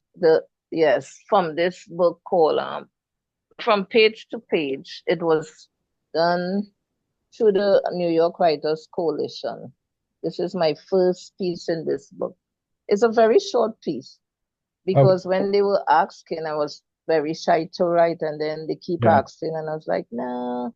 And I could get more in, but at least I was so glad took it. I just sent it days before it closed. Was not submission or anything. It just sent right. it, and it ended up there. So, Hey, but you remember my dad, right? yes. Hazel Lynch. Hey, I'm on a Zoom call with Hazel-Ann Lynch. Hi, This, Mr. Johnson. hello, who's this? How are you? Hazel Lynch, who wrote Senor Fluffy. Oh, yeah, that's what The I cat. thought. How are Hello, you? we love Hi. we love your book. So I heard. Makes us I happy. thank you. That means so much to me. I have a question. Yeah, Did you put this on my bed? yes, I did. Yeah. And it's from what? Just Well, postal? I mean, it's just a package, so I'm not sure Oh, okay, okay. where it came from or what its Thank you. story was. Nice. Yeah. We love it very I much. love you. Nice to meet you. Tell your lovely wife I said hi. I have some hearing trouble. What she said, tell your lovely wife I said hi. Okay, okay. I'll tell her right now. Okay, All great. right. Thank you. That's Oh, that's my dad, Stephen M. Johnson, the famous He seems very inventor, and lovely. author, and artist, and urban planner, and his one of his inventions was actually on the Tonight Show with Johnny Carson, Really. I used right? to look at Johnny Carson. No, not too much Johnny Carson. Well, Johnny But I used to Carson, look at that when I was away. yeah, Johnny Yeah. Carson, he died a while back, but Yes, yes. yeah, and he's He been was really good at interviews. he had exhibitions. My dad had exhibitions in China, Mm, right? that's So awesome. yeah, he's So amazing. did he actually go to China or just send his Yes, he pieces? did. He did 2 times. Yeah, that's wonderful.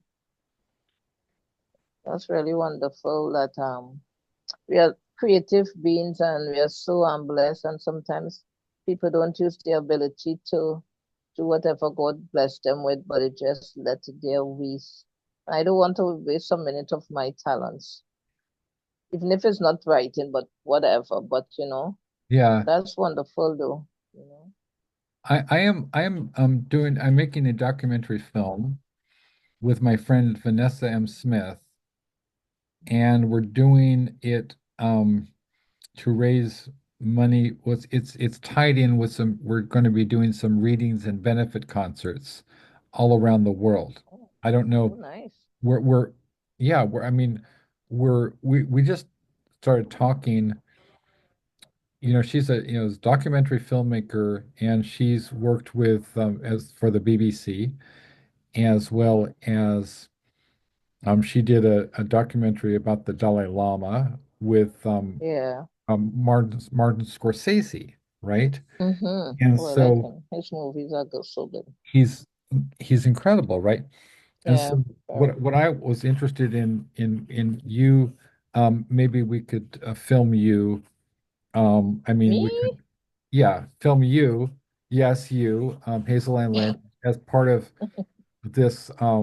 So it's going to be tied in with some benefit concerts that we're going to do with some friends of ours, and we want to raise money to help the victims of the wildflowers, the wild, Mm, and so we're going to be filming everything, the entire yeah. process of putting together these. You've heard of, I mean, remember like Live Aid, right? The concert for Bangladesh. I'm talking about, huge rock stars, massive, um, names on the marquee, and we can do it. We can do it because this is, um, there's so many people are hurting out there from natural disasters, Yeah. and it's not just in the United States. I mean, it's around the world because of global Mm-hmm. climate change and global warming. So the oceans are heating up, everything is heating up, Yeah. Eating up. and the animals are being hurt, and Yeah. and so many people. So I would love to have you as part of this documentary. Would you be interested? Interesting. Would you be Of course, interested? anything to, get out there more and meet different people and, Yeah, just different interesting things I love. yeah. I think because of all the different segments that we could do, one of the things that's beautiful about this project is because all of my friends, and I know you have that pen pal thing that you do, Yeah. which I is, got 9 letters just now when I came home. oh wow, I haven't got just now. Let me see if I can reach it. sure. I haven't got that many letters in because mails in Trinidad, I find it slow. Long ago, when I now started to pen pal, oh my God, you used to get a letter so fast. So I thought I had gotten 10, but one was for my mom from the UK, and I was so disappointed it wasn't 10. But 9 is good. Look at, see, Wow. I'm not telling tales. That's Yeah, so this is amazing. a pen pal's dream to just come home and see all this mail. So let me see. Amazing. I gotta Belgium. close the door just a second. Okay. Right.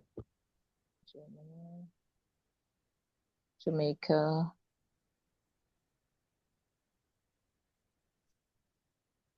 France.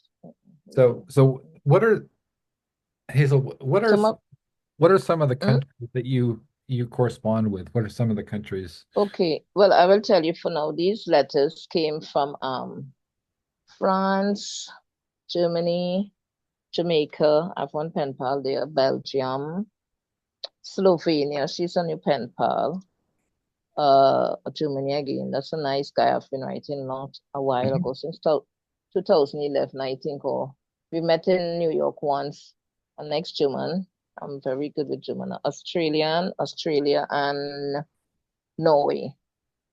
Oh wow. Is this a new pen pal? Look like I have a new pen pal. Oh, I was trying to show you the, Oh wow. I don't know. Yeah.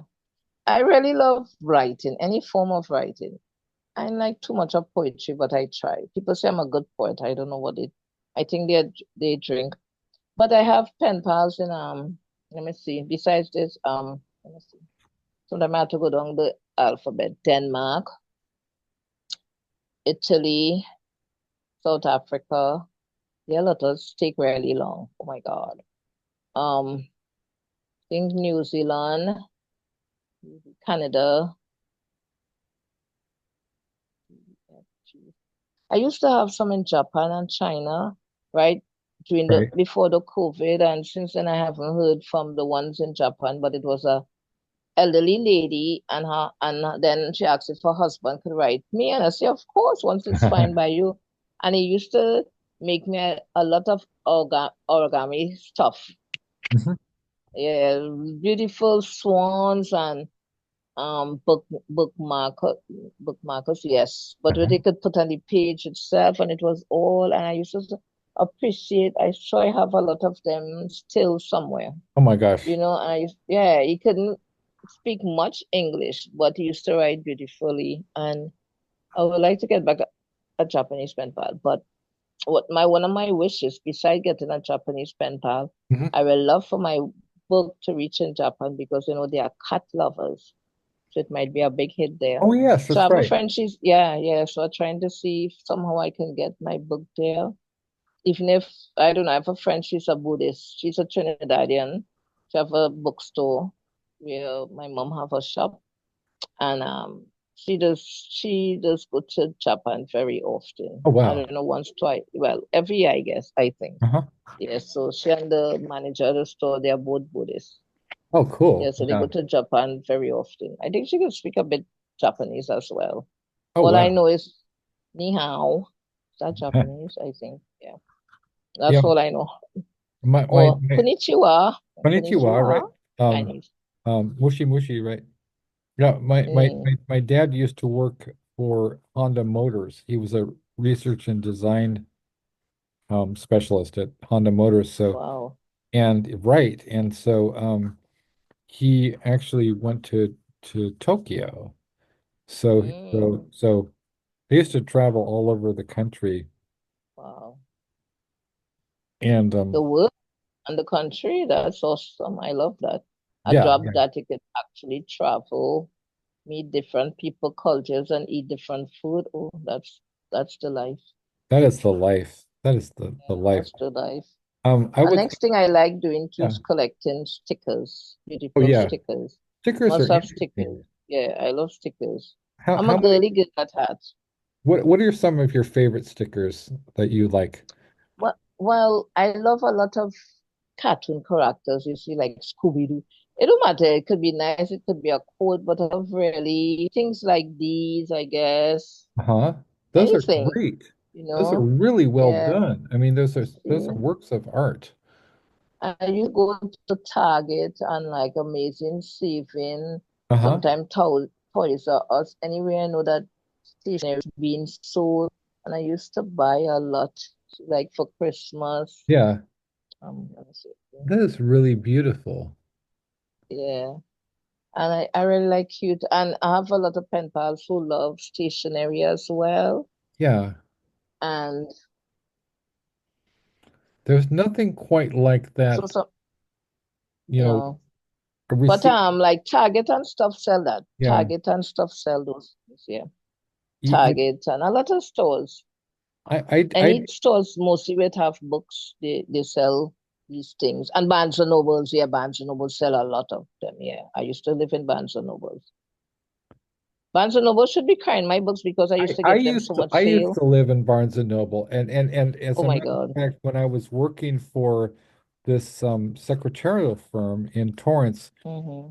where our clients were like I told you about, I worked with Betty White, right? Mm-hmm. And I used to go to the mall. At that time it was the world's largest indoor mall. And since it's been, I guess, a bigger one or whatever, but I would, right next door they had the Barnes and Noble, and I would spend my lunch break, really, I would have, my food at the mall, and then I would go over next door to the Barnes and Noble, and man, I love books so much. We've talked Yeah. about that. So um also I was going to tell you that I actually do, and I know I owe you a letter. Okay, so don't let me forget.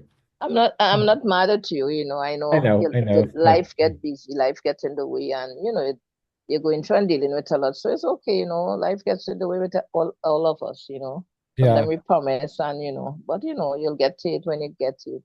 yeah. What I It's like to do is I'll send cards to people that cards is good. I hand I draw. got some cards. I was on the Logos Hope yesterday. Have you ever been on that floating ship with like the library, the world's biggest floating book fair? No.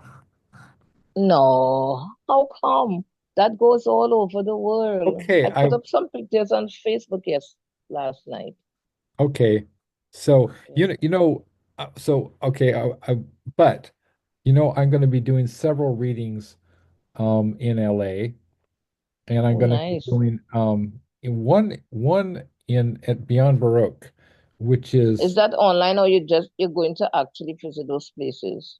yes. So I'm going to be physically, That's I'm going to be wonderful. traveling to LA. It's about an hour Oh, away by plane, and I'm going oh. to about 6 hours by driving, and I'm Mm. going to be at Beyond Baroque, which is um, where I've been involved with Beyond Baroque since about 2012. Okay. And my dear friend Ellen Mabey was the one who kind of encouraged me to put out my first poetry book. You know, Oh, she has traveled, she's performed around the world. She was on BBC, she was at Glastonbury Festival with U2. I mean, right. and Shakespeare and Company and MTV, and she was in the movie called Dancing at the Blue Iguana with Sandra Oh and I Jennifer love Tilly, Sandra. right? Jennifer Tilly and Daryl Hannah. Daryl Hannah was in that movie as well. I know Hannah, but Tilly don't ring a bell. Maybe I know her, but Well, don't know her. Jennifer Tilly has been in so many movies. I believe she was Mm. in The Matrix. Or she was in that movie, Chucky, the Chucky movie, Oh God, Chucky is Bride the of Chucky, worst. Bride of Chucky. Chucky, Chucky's the Bride worst. So yeah, so they created a character based on her. They brought Ellen Mabey in to play this part that was based on her reading her own work in this opposite Hmm. Sandra Oh. So that's how famous she is. And Lovely. so yeah, she's been a mentor to me for a long time, and she was ran the bookstore at Beyond Baroque. And Mm. so she invited me to, first of all, she suggested that I publish these poems, which were initially they were just on this web page Yeah. and online, and she wanted me to publish these poems, a book of poems, which became the Death Jazz. And this was Mm. in 2012. And my friend, who's Nice. an educator in LA named Renee Mm-hmm. Diedrich, did the cover. It's a sort of a digital painting. Lovely. Um, and so this is this is the back where she's, well, there's some people who wrote about it. Um, Alexis Johnson's poetry is edging towards a new kind of hybrid, multi-genre noir, science Mm-hmm. fiction, surrealism go over the edge with him. John Shirley, Bram Stoker award-winning author of Demons, principal screenwriter for The Crow, lyricist for Blue Oyster Cult. So he wrote The Crow, the original, Mm-hmm. The original. and he's been also just a real big, friend and supporter for years. And he's also in the book that you're in with Ellen Mabey and everybody, but people are from around the world. The White on White, a literary tribute to Bauhaus, and including, so John Shirley, John Palisano, and I have people from Nepal. I have people. Nepal. I used to have a pen pals there, but I don't anymore. Oh, Wow, yeah, Nepal, Malaysia. um, Yeah. Bangalore, Bangladesh. Um, Bangladesh. Yeah. so I have a bunch of. Bangladesh food is very nice. I don't think I've had it. No, So maybe you could I'm recommend sure it. there are restaurants out by you there. Yeah, Maybe. I don't know. I'll have to check that out. And then we have Thai food is also good. Great. we Thai. have we have you and Soter Lucio, and then we have from Trinidad and Tobago, and then we have people from Greece. We have people Ooh, I have a from Greek pen pal. Yeah. Romania, right? And Caitlin Arcurnan is originally she was born in Ireland, Ooh, I had an Irish pen pal. and we have people in Scotland, Scotland, Scotland. You which see, I'm, as you put, as you yeah, call in the places, those are all those countries I have pen pals in, and we I have two Scottish pen pal or three now. Yeah, they are very lovely ladies. they're, One even bought my book and she sent me she drew Senor Fluffy last year oh my before, and she gosh, sent it to me. It's in my book over there on the bed. that's Yeah. awesome. Um, do Hmm. do you have that poem that you wrote for the Bauhaus book? Could you read that? I wonder where I have that one. Where did I put it? Where did I even write it? Let me see. My brains is so confused. I think I put it in that notebook. Wait, just now, eh? I'm trying to remember. I think just now. Let me turn off the video a little so I can You know get up where? and look for it. I No don't want to worries. shock people. Let me see. I think I put it.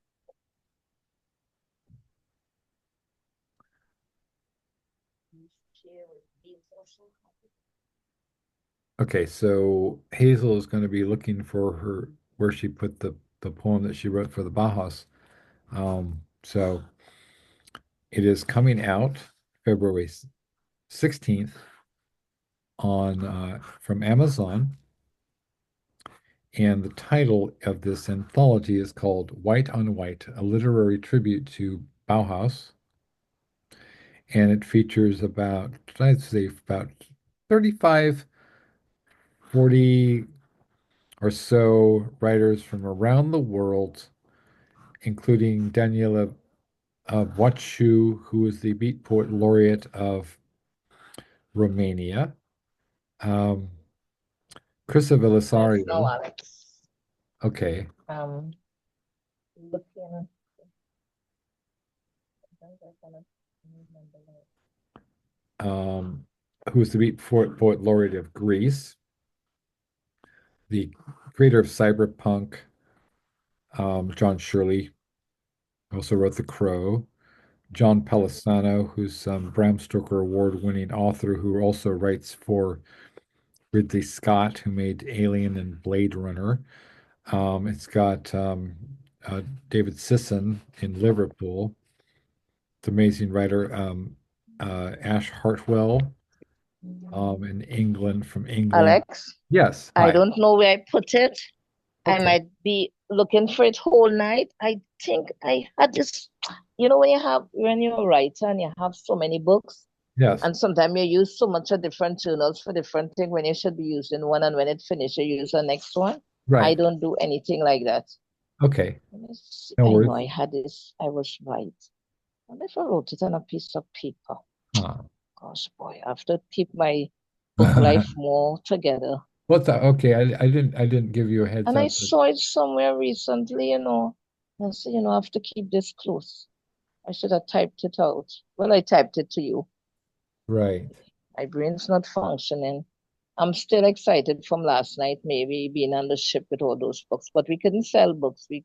Just went to market ourselves. Oh wow. Yeah, because it's a ship that sells books. They go all over the world. And I used to go on it before I went to New York, but I didn't know Uh-huh. they still existed. I was like, oh my gosh. I saw it somewhere there. And I saw it's right in my face, but I cannot see it. Okay. The I know wrote it somewhere, and then I typed it on my phone, but it's a mess, a hot mess sometimes. Yeah, but I don't know. I'll have to look for it and type it out and have it. I'm so sorry. I would have loved to Oh, read no it. worries. Aw, Um, I have so much paper on my bed and books. I always sleep with that at the edge of my bed. So if I have a like an inspirational something, of I will course. get up and jot it down. And plus my pen palettes, my stickers, my this, it's a whole thing.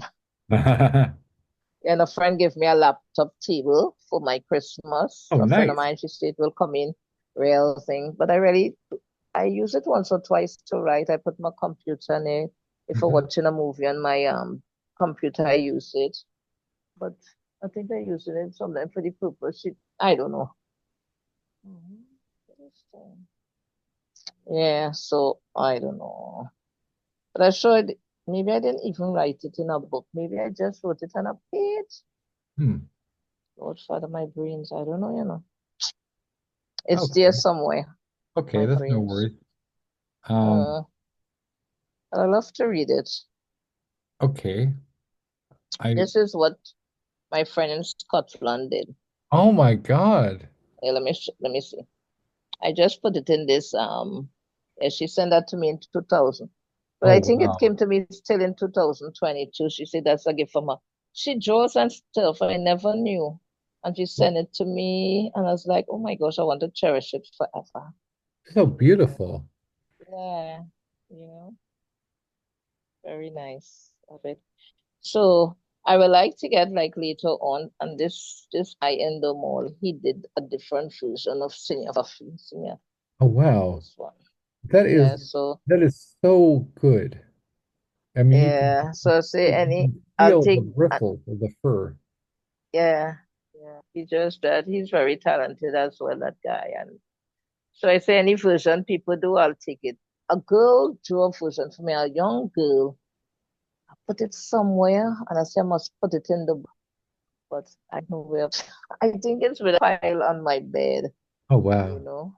Yeah. Yeah, Um, somewhere. I wanted to could you read maybe a little bit from that horror story? Oh, what I was telling you about, of course, I have the page. It's called A Night to Remember.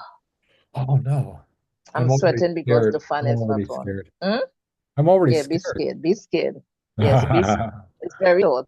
I love A being Night to Remember by Hazel-Ann Lynch, which is me. I'm silly. scared. It was the night of it was the night of All Hallows Eve. And here I was, all decked out from head to toe as a seductive vampiress in a long red, sexy spandex and O2 tight dress with a long train. Wait a minute, is vampiress even a word? Anyway, here I was stranded on some lonely, barren, godforsaken dirt road which I had no idea where I was. It was so black that I could not even see my hands in front of my face. I realized only too late that I had made a wrong turn somewhere on my journey to Salem City Fright Night. Oh no. I'm not even at the party yet, and here I am scared out of my wits. For one thing, I am petrified of the dark. I had only met these so-called friends a couple of nights ago while hanging at Dark Shadows Bar and Grill. I like that. They, yeah, but I love that too. There was no moon or even a single star in the midnight blue sky, and my phone was on its last 2 minutes of life. My headlights are now growing dimmer and dimmer by the minute.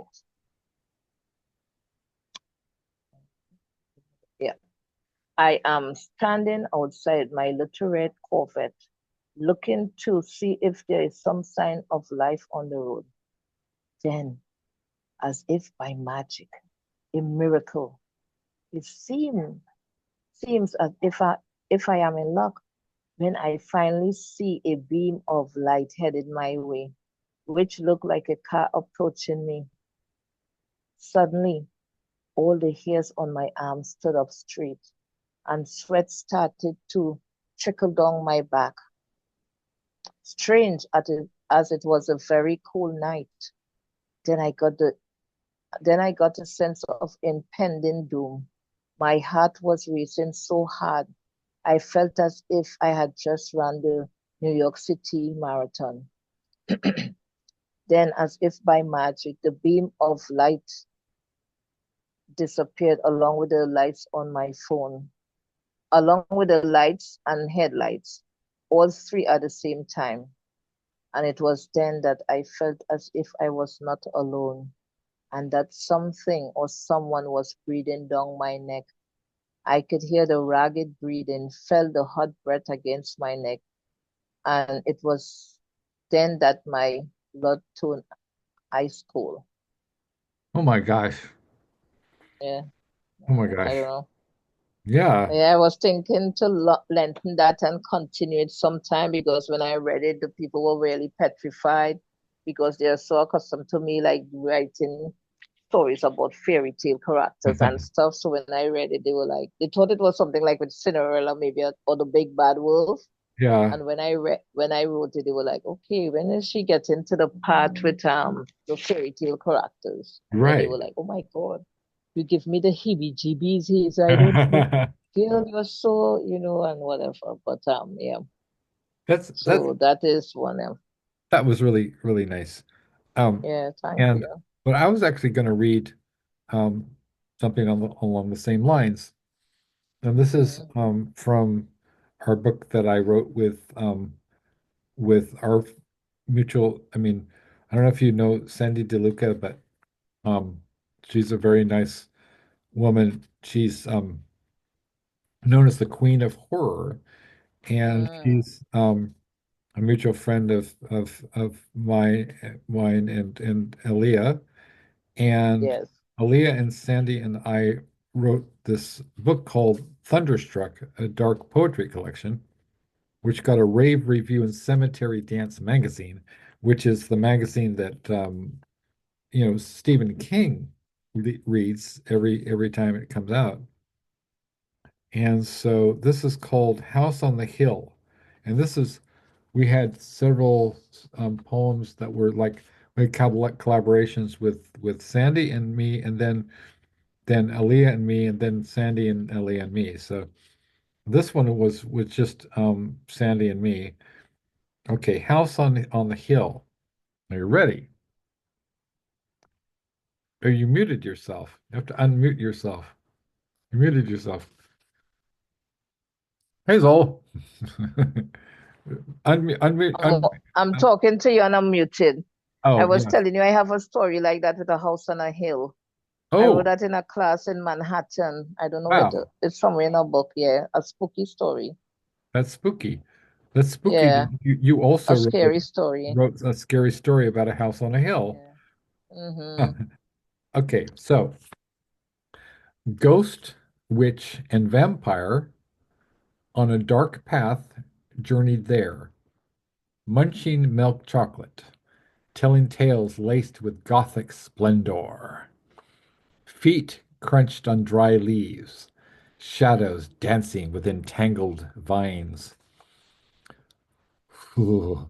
Huddled close at an ancient door, the door creaked, then slowly opened. Evil laughter erupted. Red eyes glowed in the dark. Hearts beating with fear, no longer laughing on a lark, running to the safety of village lights, far from the spooky sights in the house on the hill. Ghost, witch, and vampire on dark path journeyed there, munching milk chocolate, telling tales laced with gothic splendor. Feet crunched on dry leaves. And I was born on Halloween too, you know. So, and I spooked myself writing this poem. You muted yourself, Hazel.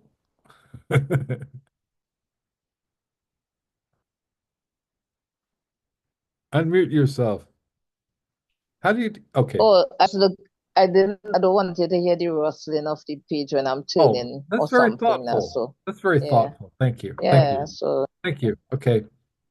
All right. no wonder why you like horror like that because you were born on Halloween. So Yes, that's so interesting.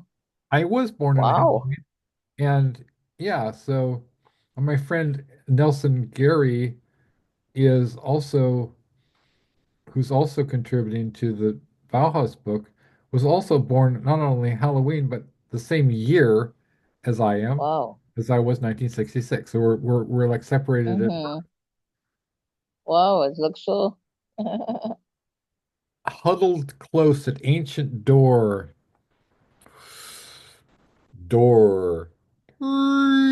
creaked, slowly opened, evil laughter erupted. Red eyes glowed in the dark, hearts beating in fear, running to safety of village lights, far from the house on the hill. And actually, it's a very interesting story how I think I told it earlier on on the show, but it bears repeating. And about 12 years ago, my friends Nelson Gary, and then Richard Modiano, and then Emily Frank, and Mark Olmsted, Mm-hmm. they they stayed overnight. So there's an apartment in West Hollywood where it was the last residence of Bela Lugosi, and it was where he died, where Bela Lugosi Oh. died. And so they got together at this haunted um, apartment unit in West Hollywood, Mm. and they stayed the night. And they wrote poems about Bela Lugosi. And Mm. then they had a party where they played the song Bela Lugosi's Dead by Mm. Bauhaus. And then they Wow. played the Dracula movie with Bela Lugosi with the sound off, right? Mm-hmm. And so it must have been incredible. And Mm. and I just found out about this. Now, Amelie Franck, who's one of the contributors, and I brought this up previously, but it does bear repeating because we talked about, Billy Bob Thornton, right? and she runs Mhm. the web page for she's the web mistress for Billy Bob Thornton. Yeah.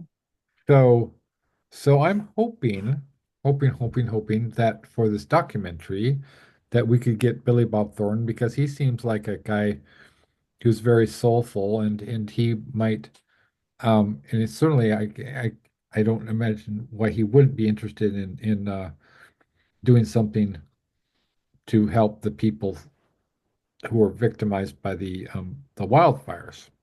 Mhm. You know, he's a musician as well. I mean, you've seen Sling Blade, right? Yeah, that's a show, right? Oh, Sling Blade That's a was a show. movie. It was a movie Or group. that he But wrote. it have a move, right? Yeah, he wrote it. He starred in it. He directed in it, and it won the Academy Award for Best Picture, I believe. And Mhm. and uh, and then he was also in Bad Santa and the Bad News Bears. Yes, I remember Bad Santa very Bad well. Santa, yeah. Yeah, the little dwarf, the short guy, and oh gosh, Yeah, yes, I remember that. yeah, that was pretty well Pretty done. funny, yeah, pretty wild and funny. I love Billy Bob Thornton, Oh yes, and so yeah, yeah, I like him. he played this guy. He created this character who was sort of mildly, mentally challenged a little bit, like a little Yeah, slow, but full of heart. yeah. And there's an abusive situation with um, this character played by, the country singer Dwight Yoakam, right? It was absolutely chilling Mhm. performance.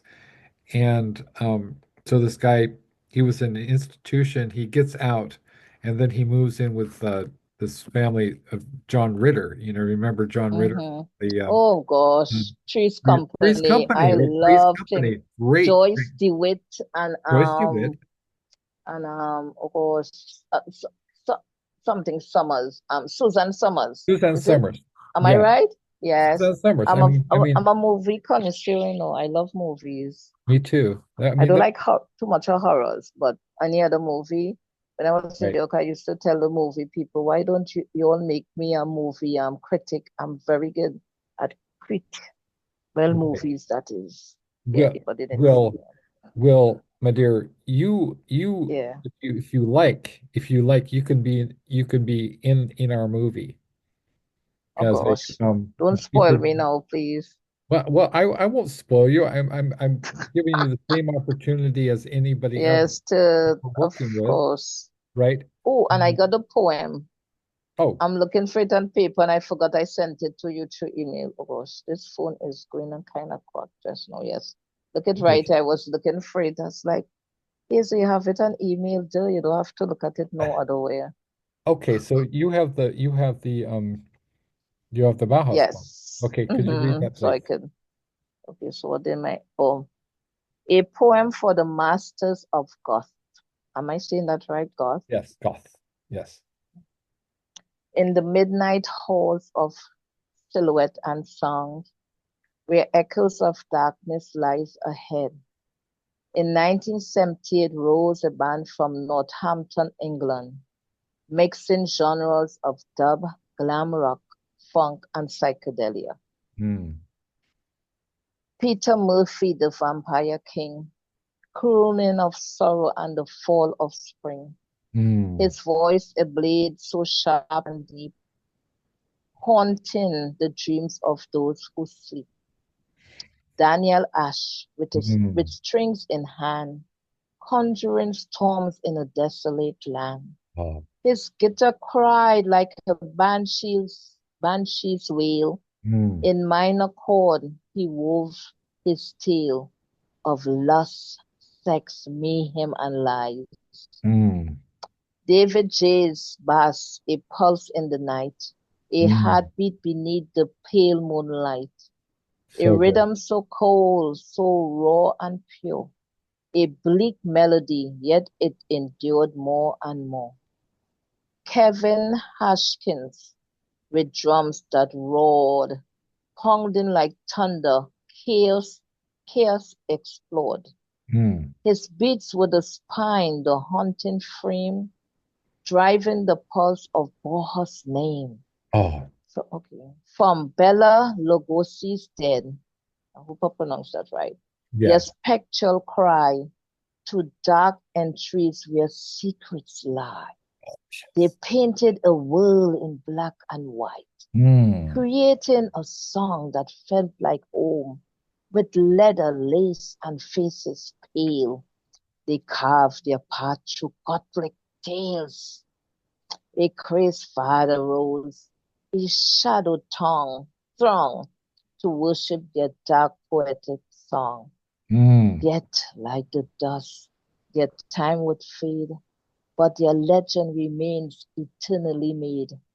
For Bauhaus lives where shadows creep in the hearts of those who never sleep. Oh, That's it. oh, so good. And you know who's going to be reading Mhm. this? Of course, David J. Haskins, right? Well, I hope he likes it.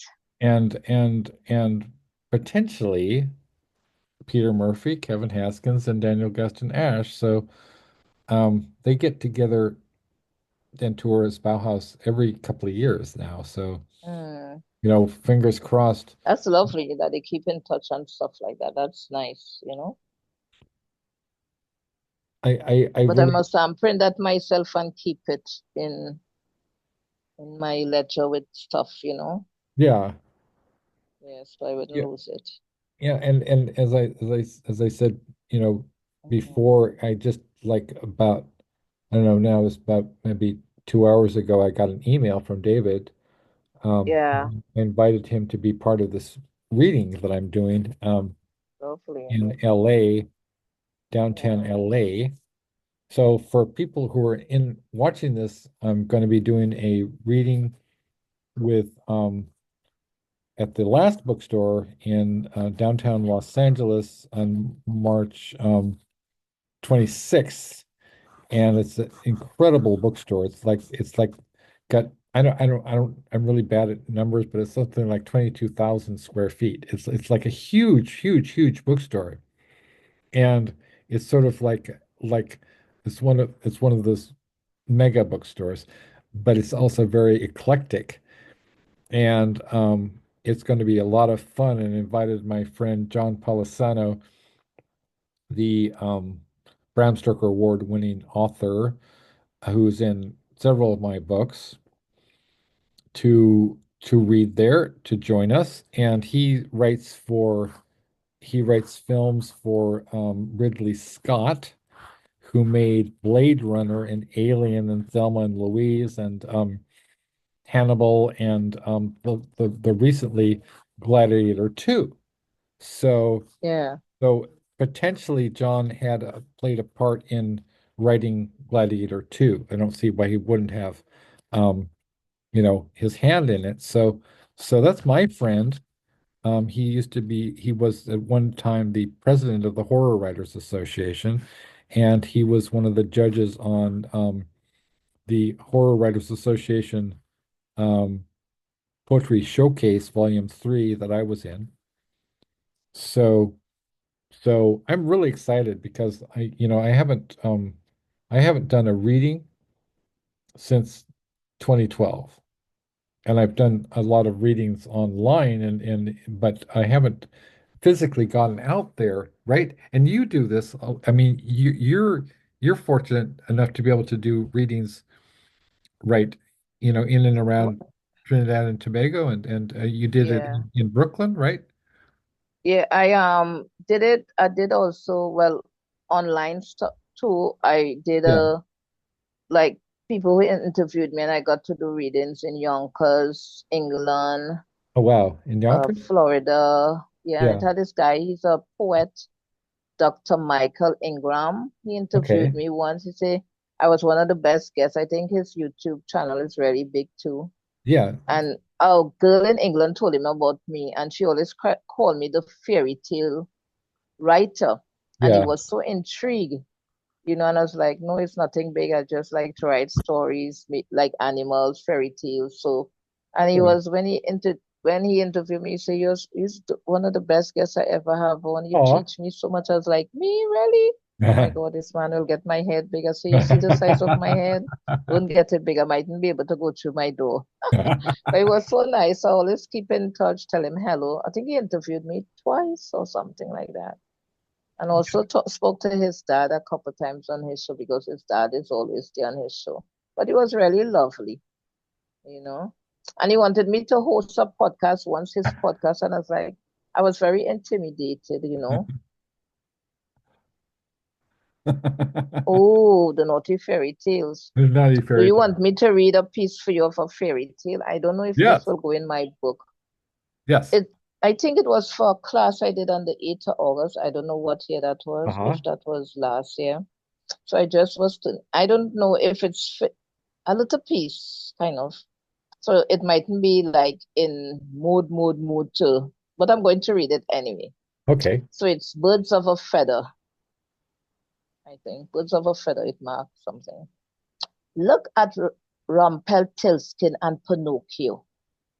They seem to be birds of a feather, as they are often in cahoots together.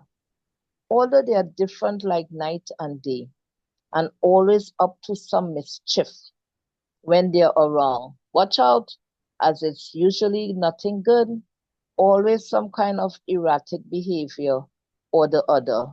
Just last week, I heard these two fools went to Goldilocks' house, even knowing that she had Prince Charming, Cinderella's ex. Yeah, because in the book I'm writing, Cinderella and the prince are divorced. So now he's with Goldilocks. Goldilocks. Yes, who is a floozy in the town. He's Oh a my God. floozy in my book. Yes, she's a. So she's been with Goldilocks gets everybody, maybe around. a lot of. Yes, it's a naughty, not too naughty, but a little insinuating. Yeah, Prince Charming, Cinderella's ex. Anyway, they have no shame or or with their erratic behavior. They even had the gall to be spreading rumors saying Goldilocks is loosey goosey, if you know what I mean. They had no right to do that to that tart. No right to do that to that tart. Even she is so, even if she is so, I believe them as she is hotter than a Congo pepper. And I think our Congo pepper is really hotter. I I think maybe she cannot control her sexual urges. Damn. What the word is that word? I don't know. Sometimes I just write and not understand my handwriting. What the word? I cannot put my finger on it. Wait, is it it's called a hermaphrodite? No. That is not the word. I think they're trying to remember what that they want to call her. No, that's not it.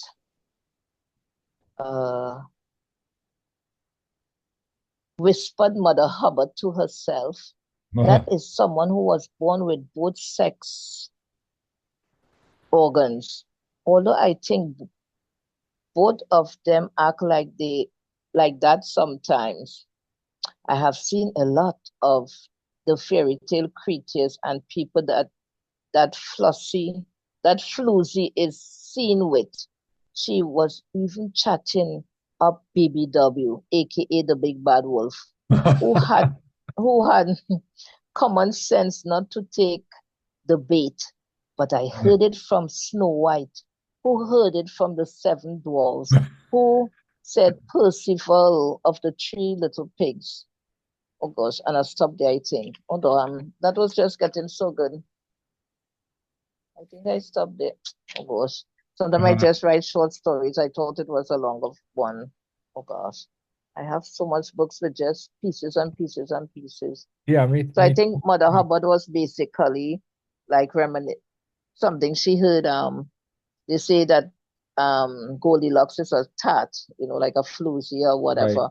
But you're saying even if she's so, they shouldn't call her names, although she thinks she really is a floozy. But Well, Goldilocks in my book, she is a floozy.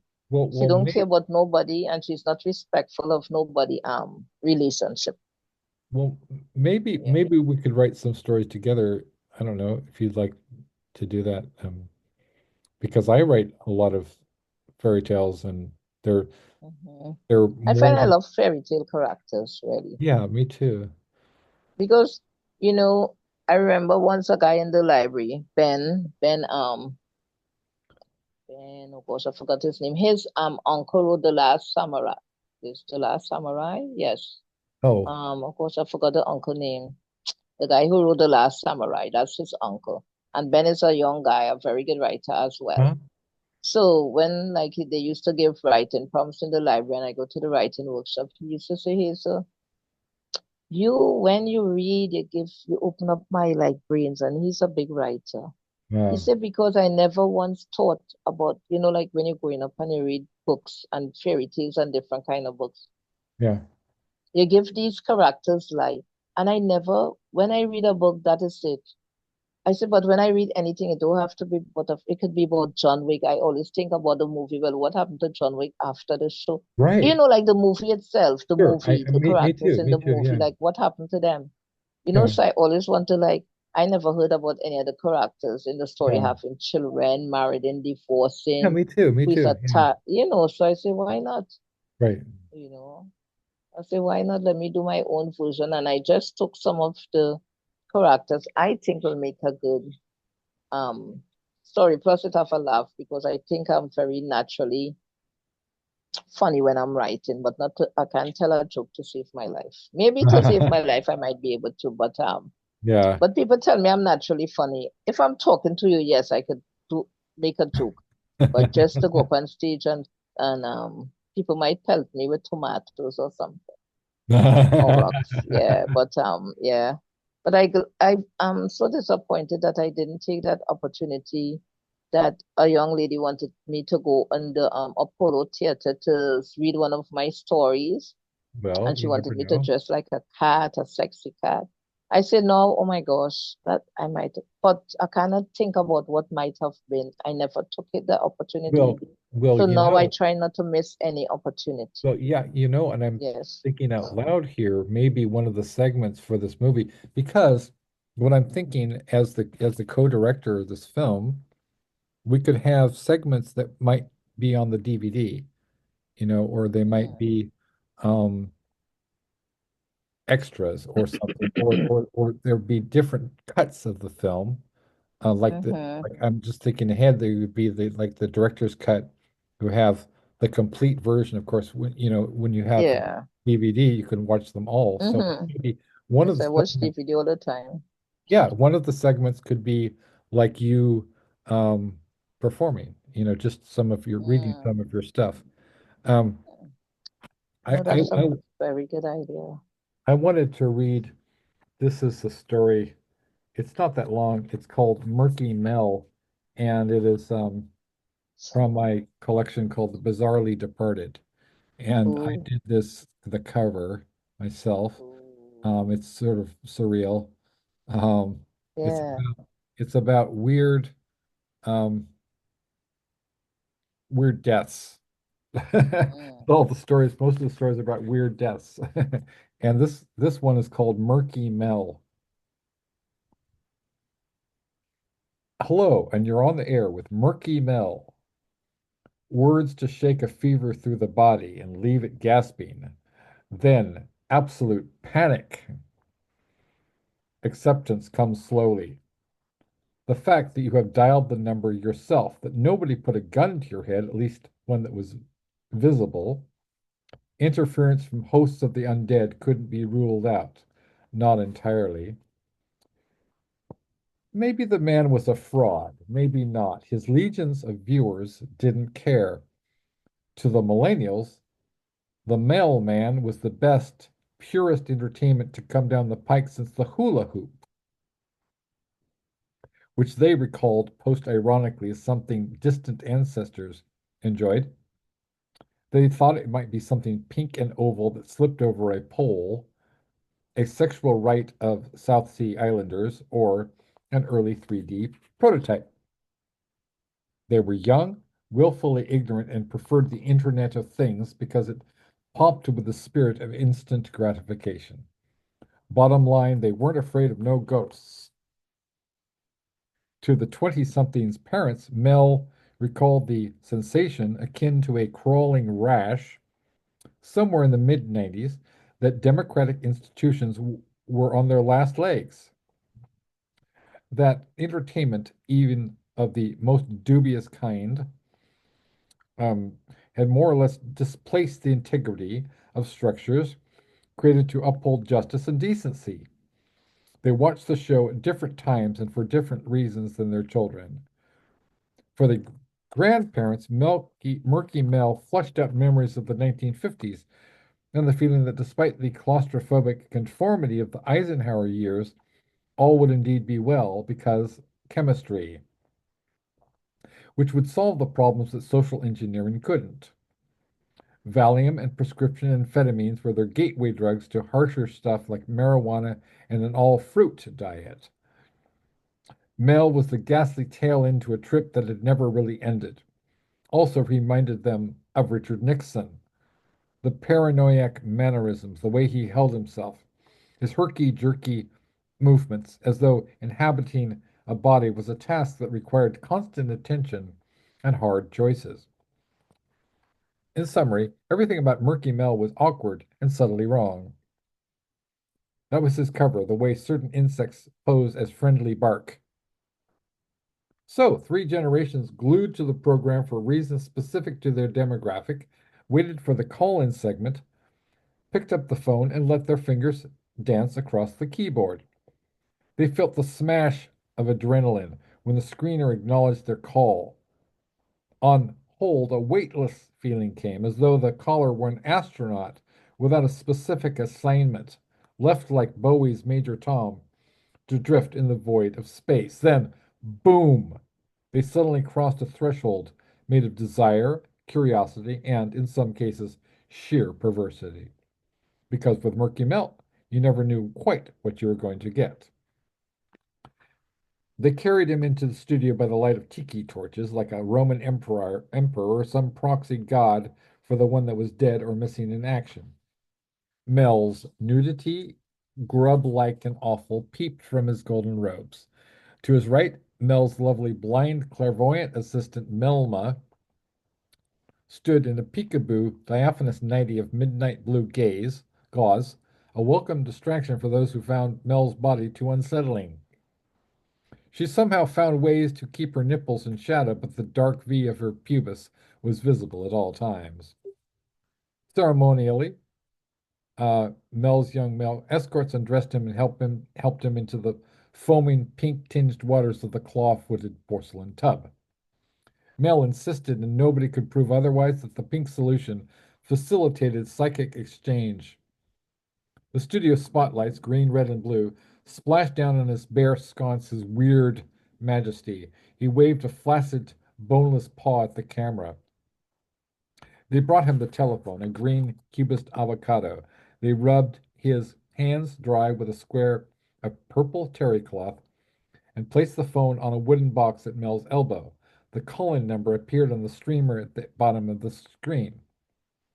None of the faithful could possibly have anticipated the events of that day. How could they? Most assumed what happened in the Murky Mel show was as programmed as professional wrestling.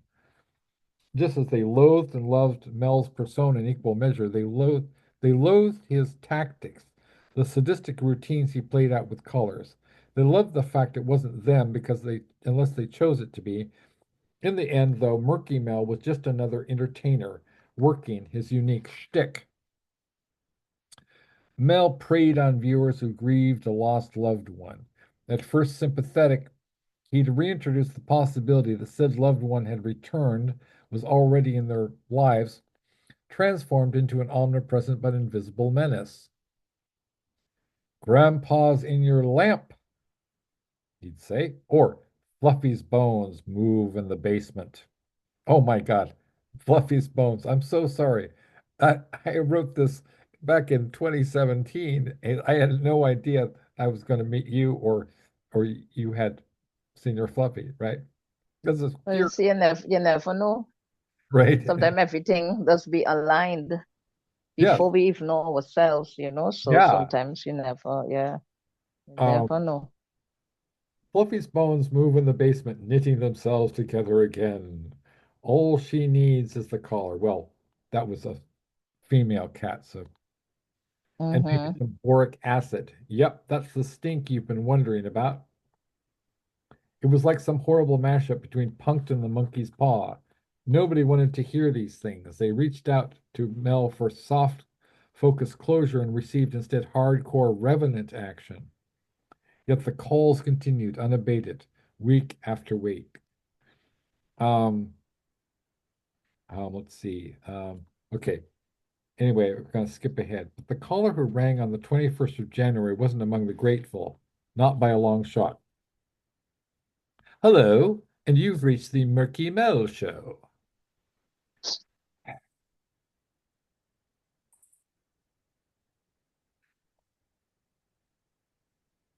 Heavy breathing, not the obscene, more the ominous kind.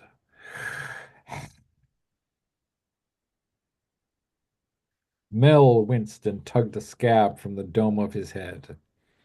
With his free hand, he held it between thumb and forefinger, examining the flaky red crust as though it were some kind of rare bug. Attentive long-time viewers knew immediately what the host was up to, buying time when faced with the rare challenge of an unscripted call.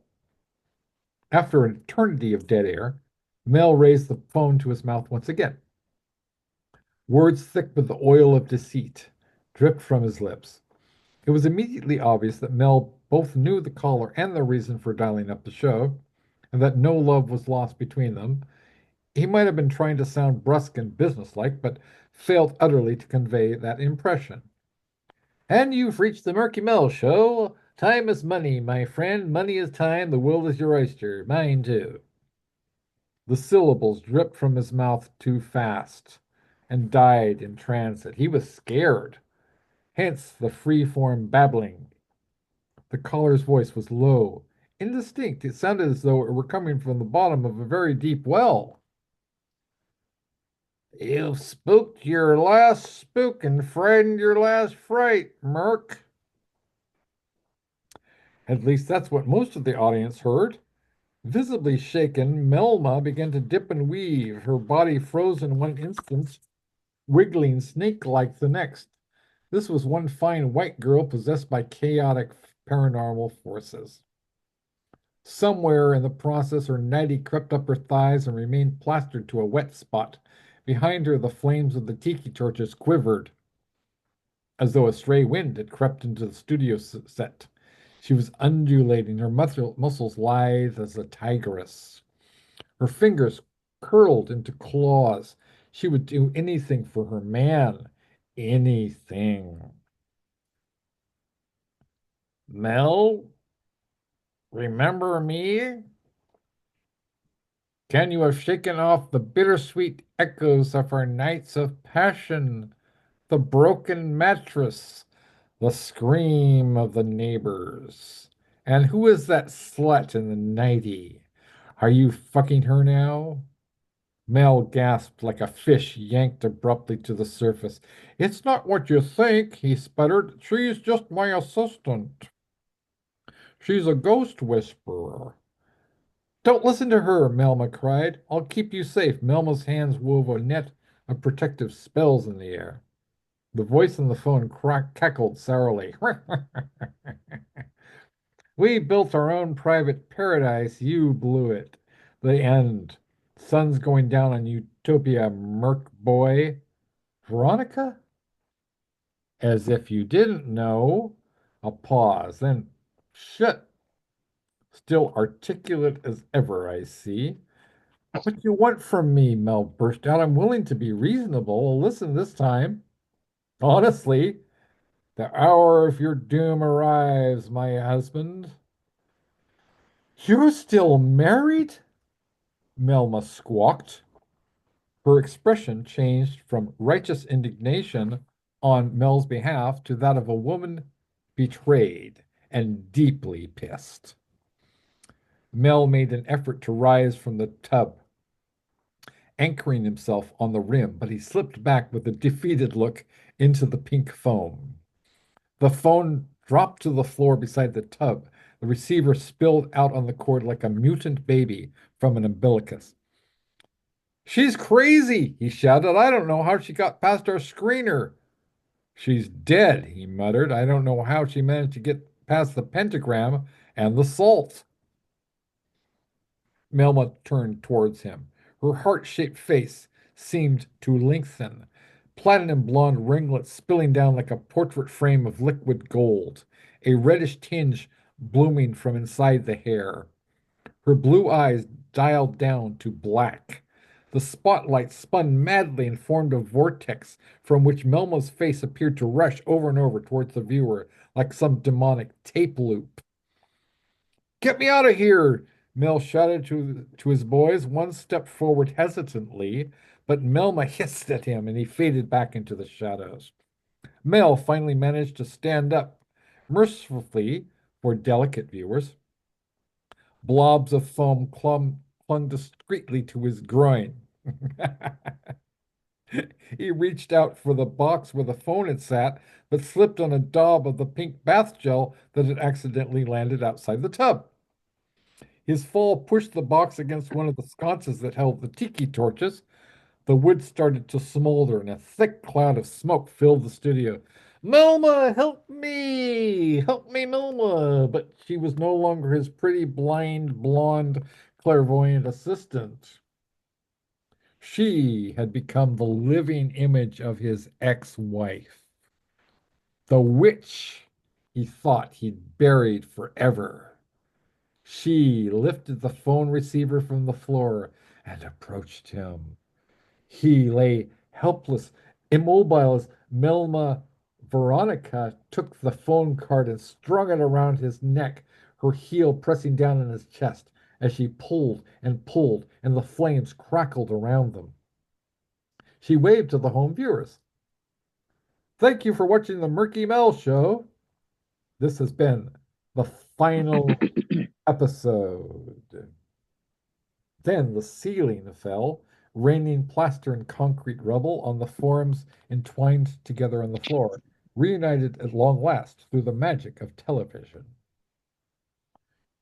Reviews of the finale were mixed.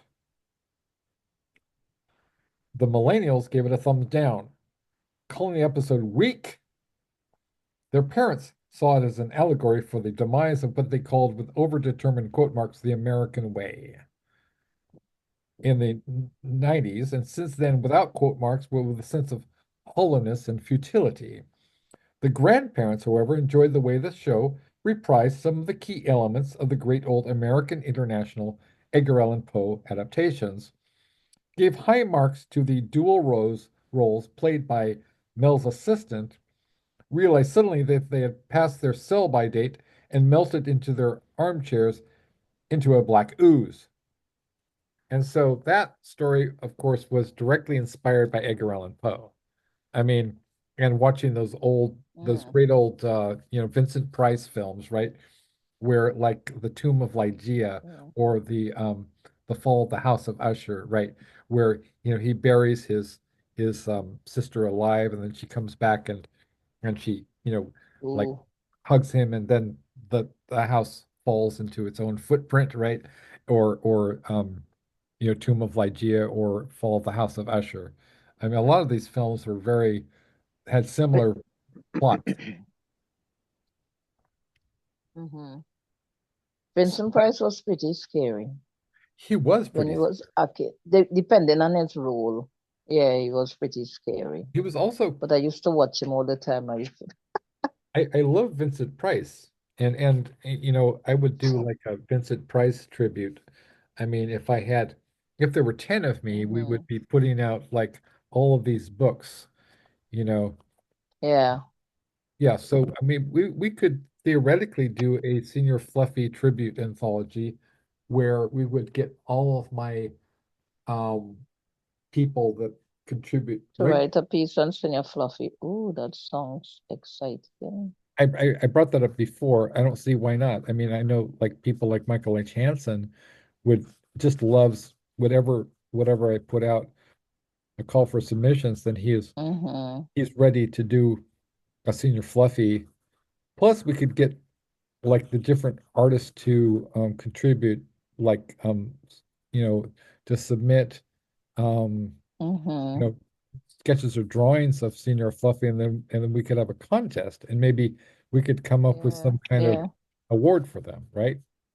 Mm. Like maybe you could write them. Maybe I could, yeah, and maybe I could give the winner a Bukowski Fluffy or something, or Right. something from I don't know, Yeah. something. So I definitely I want don't to, know if they'll appreciate things like that, but yeah. I mean, I think that that would be something that would be really, really fun for us to do later in the year. mm, mm, So, yeah, okay, so we've been at this for, believe it or not, 3 hours. So I think it's time to wrap it up. So yeah. It's for my 9 here now, uh, 9 p.m. So it's 6, no, 6, no. Where's what time? I it's think you're three it's hours in um front. So five behind, I mean, you're um behind, what is it? yeah. So So it's 6 there it is or 5 o'clock. something. 5 o'clock. Okay, Um 5 was 4 hours. Okay, right, 4. right. Mhm. So for the viewers, first of all, what would you like to promote? Me? Yes. Well, of course, I hate when I ask you. It's okay. It's okay. Well, I know we Trinidadians do that. Ask somebody asking you a question and you always say, who me? Who, me? Like, yes, it's only, yeah, like, and you're Well, speaking to that person, but they're asking you, are you speaking to me? But it's only two of you all in the room. I don't know. We do that. yes, the other version. Promote well. Of course, I always promote my book, Senor Fluffy, A Cat Steal. Now it's Senor Fluffy Coloring and Activity book. And I also have a Senor Fluffy notebook, and they are all on Amazon. And hopefully Senor Fluffy too. Well, when but those are the three I really promote. And I'm busy working on Senor Fluffy too because a lot of people have really been asking me about when they get in it because you know it's amazing. You write a book and so much people are invested in you, or rather the story, and Mhm. people still up to this day they want to know, well, oh my God, when are you coming out with the second book? Right? They want to read it because at the end of the book it had well, I don't know if you reached the end yet, but something that happened. So they're anxious to see, well, where he's going next. And thing, I had a librarian from Trinidad call me, and she's asking, "Oh my God, when are you with what year? What year?" And I was like, "Okay, you see, I promise." So I'm trying to finish it soon, so I could get it edited and see if I could get some great colored pictures and see it would have been good to let it out before Carnival or around Carnival, but Carnival in Trinidad it was sometime in March here. Yeah. But I think that wouldn't be enough time. But I'm trying to see if I could finish this month. I think I'm trying to do like it will be a small book, Mhm. maybe 20,000 words, and I think I crossed the 13,000 already. Great. So That's I'm really trying to finish. Yeah, I think him around Senior Fluffy. Did I say Senior Fluffy? Around some historical places because we met this other cat. It has so many historical places in Trinidad. I think it have a lot of people in this country don't even know their country, as well as a lot of people all over the world. uh-huh. But it have so many historical places, So he's just now taking a tour, and then from that maybe he'll go and visit the character that he's visiting with, and then they go into Tobago for the crab and goat race, which is Oh an yes, the crab and actual goat race. race Yeah. between crab and goats. And Right. they actually have jockeys, but it was not started by a Trinidadian, it was started by a Bajan, Right. meaning somebody from Barbados. Yes. John something. I can't remember the name right now. So And I, diligently working on that. and if people want to get a hold of you, they can through your social media, right? They can write you on Yeah, social Facebook. media.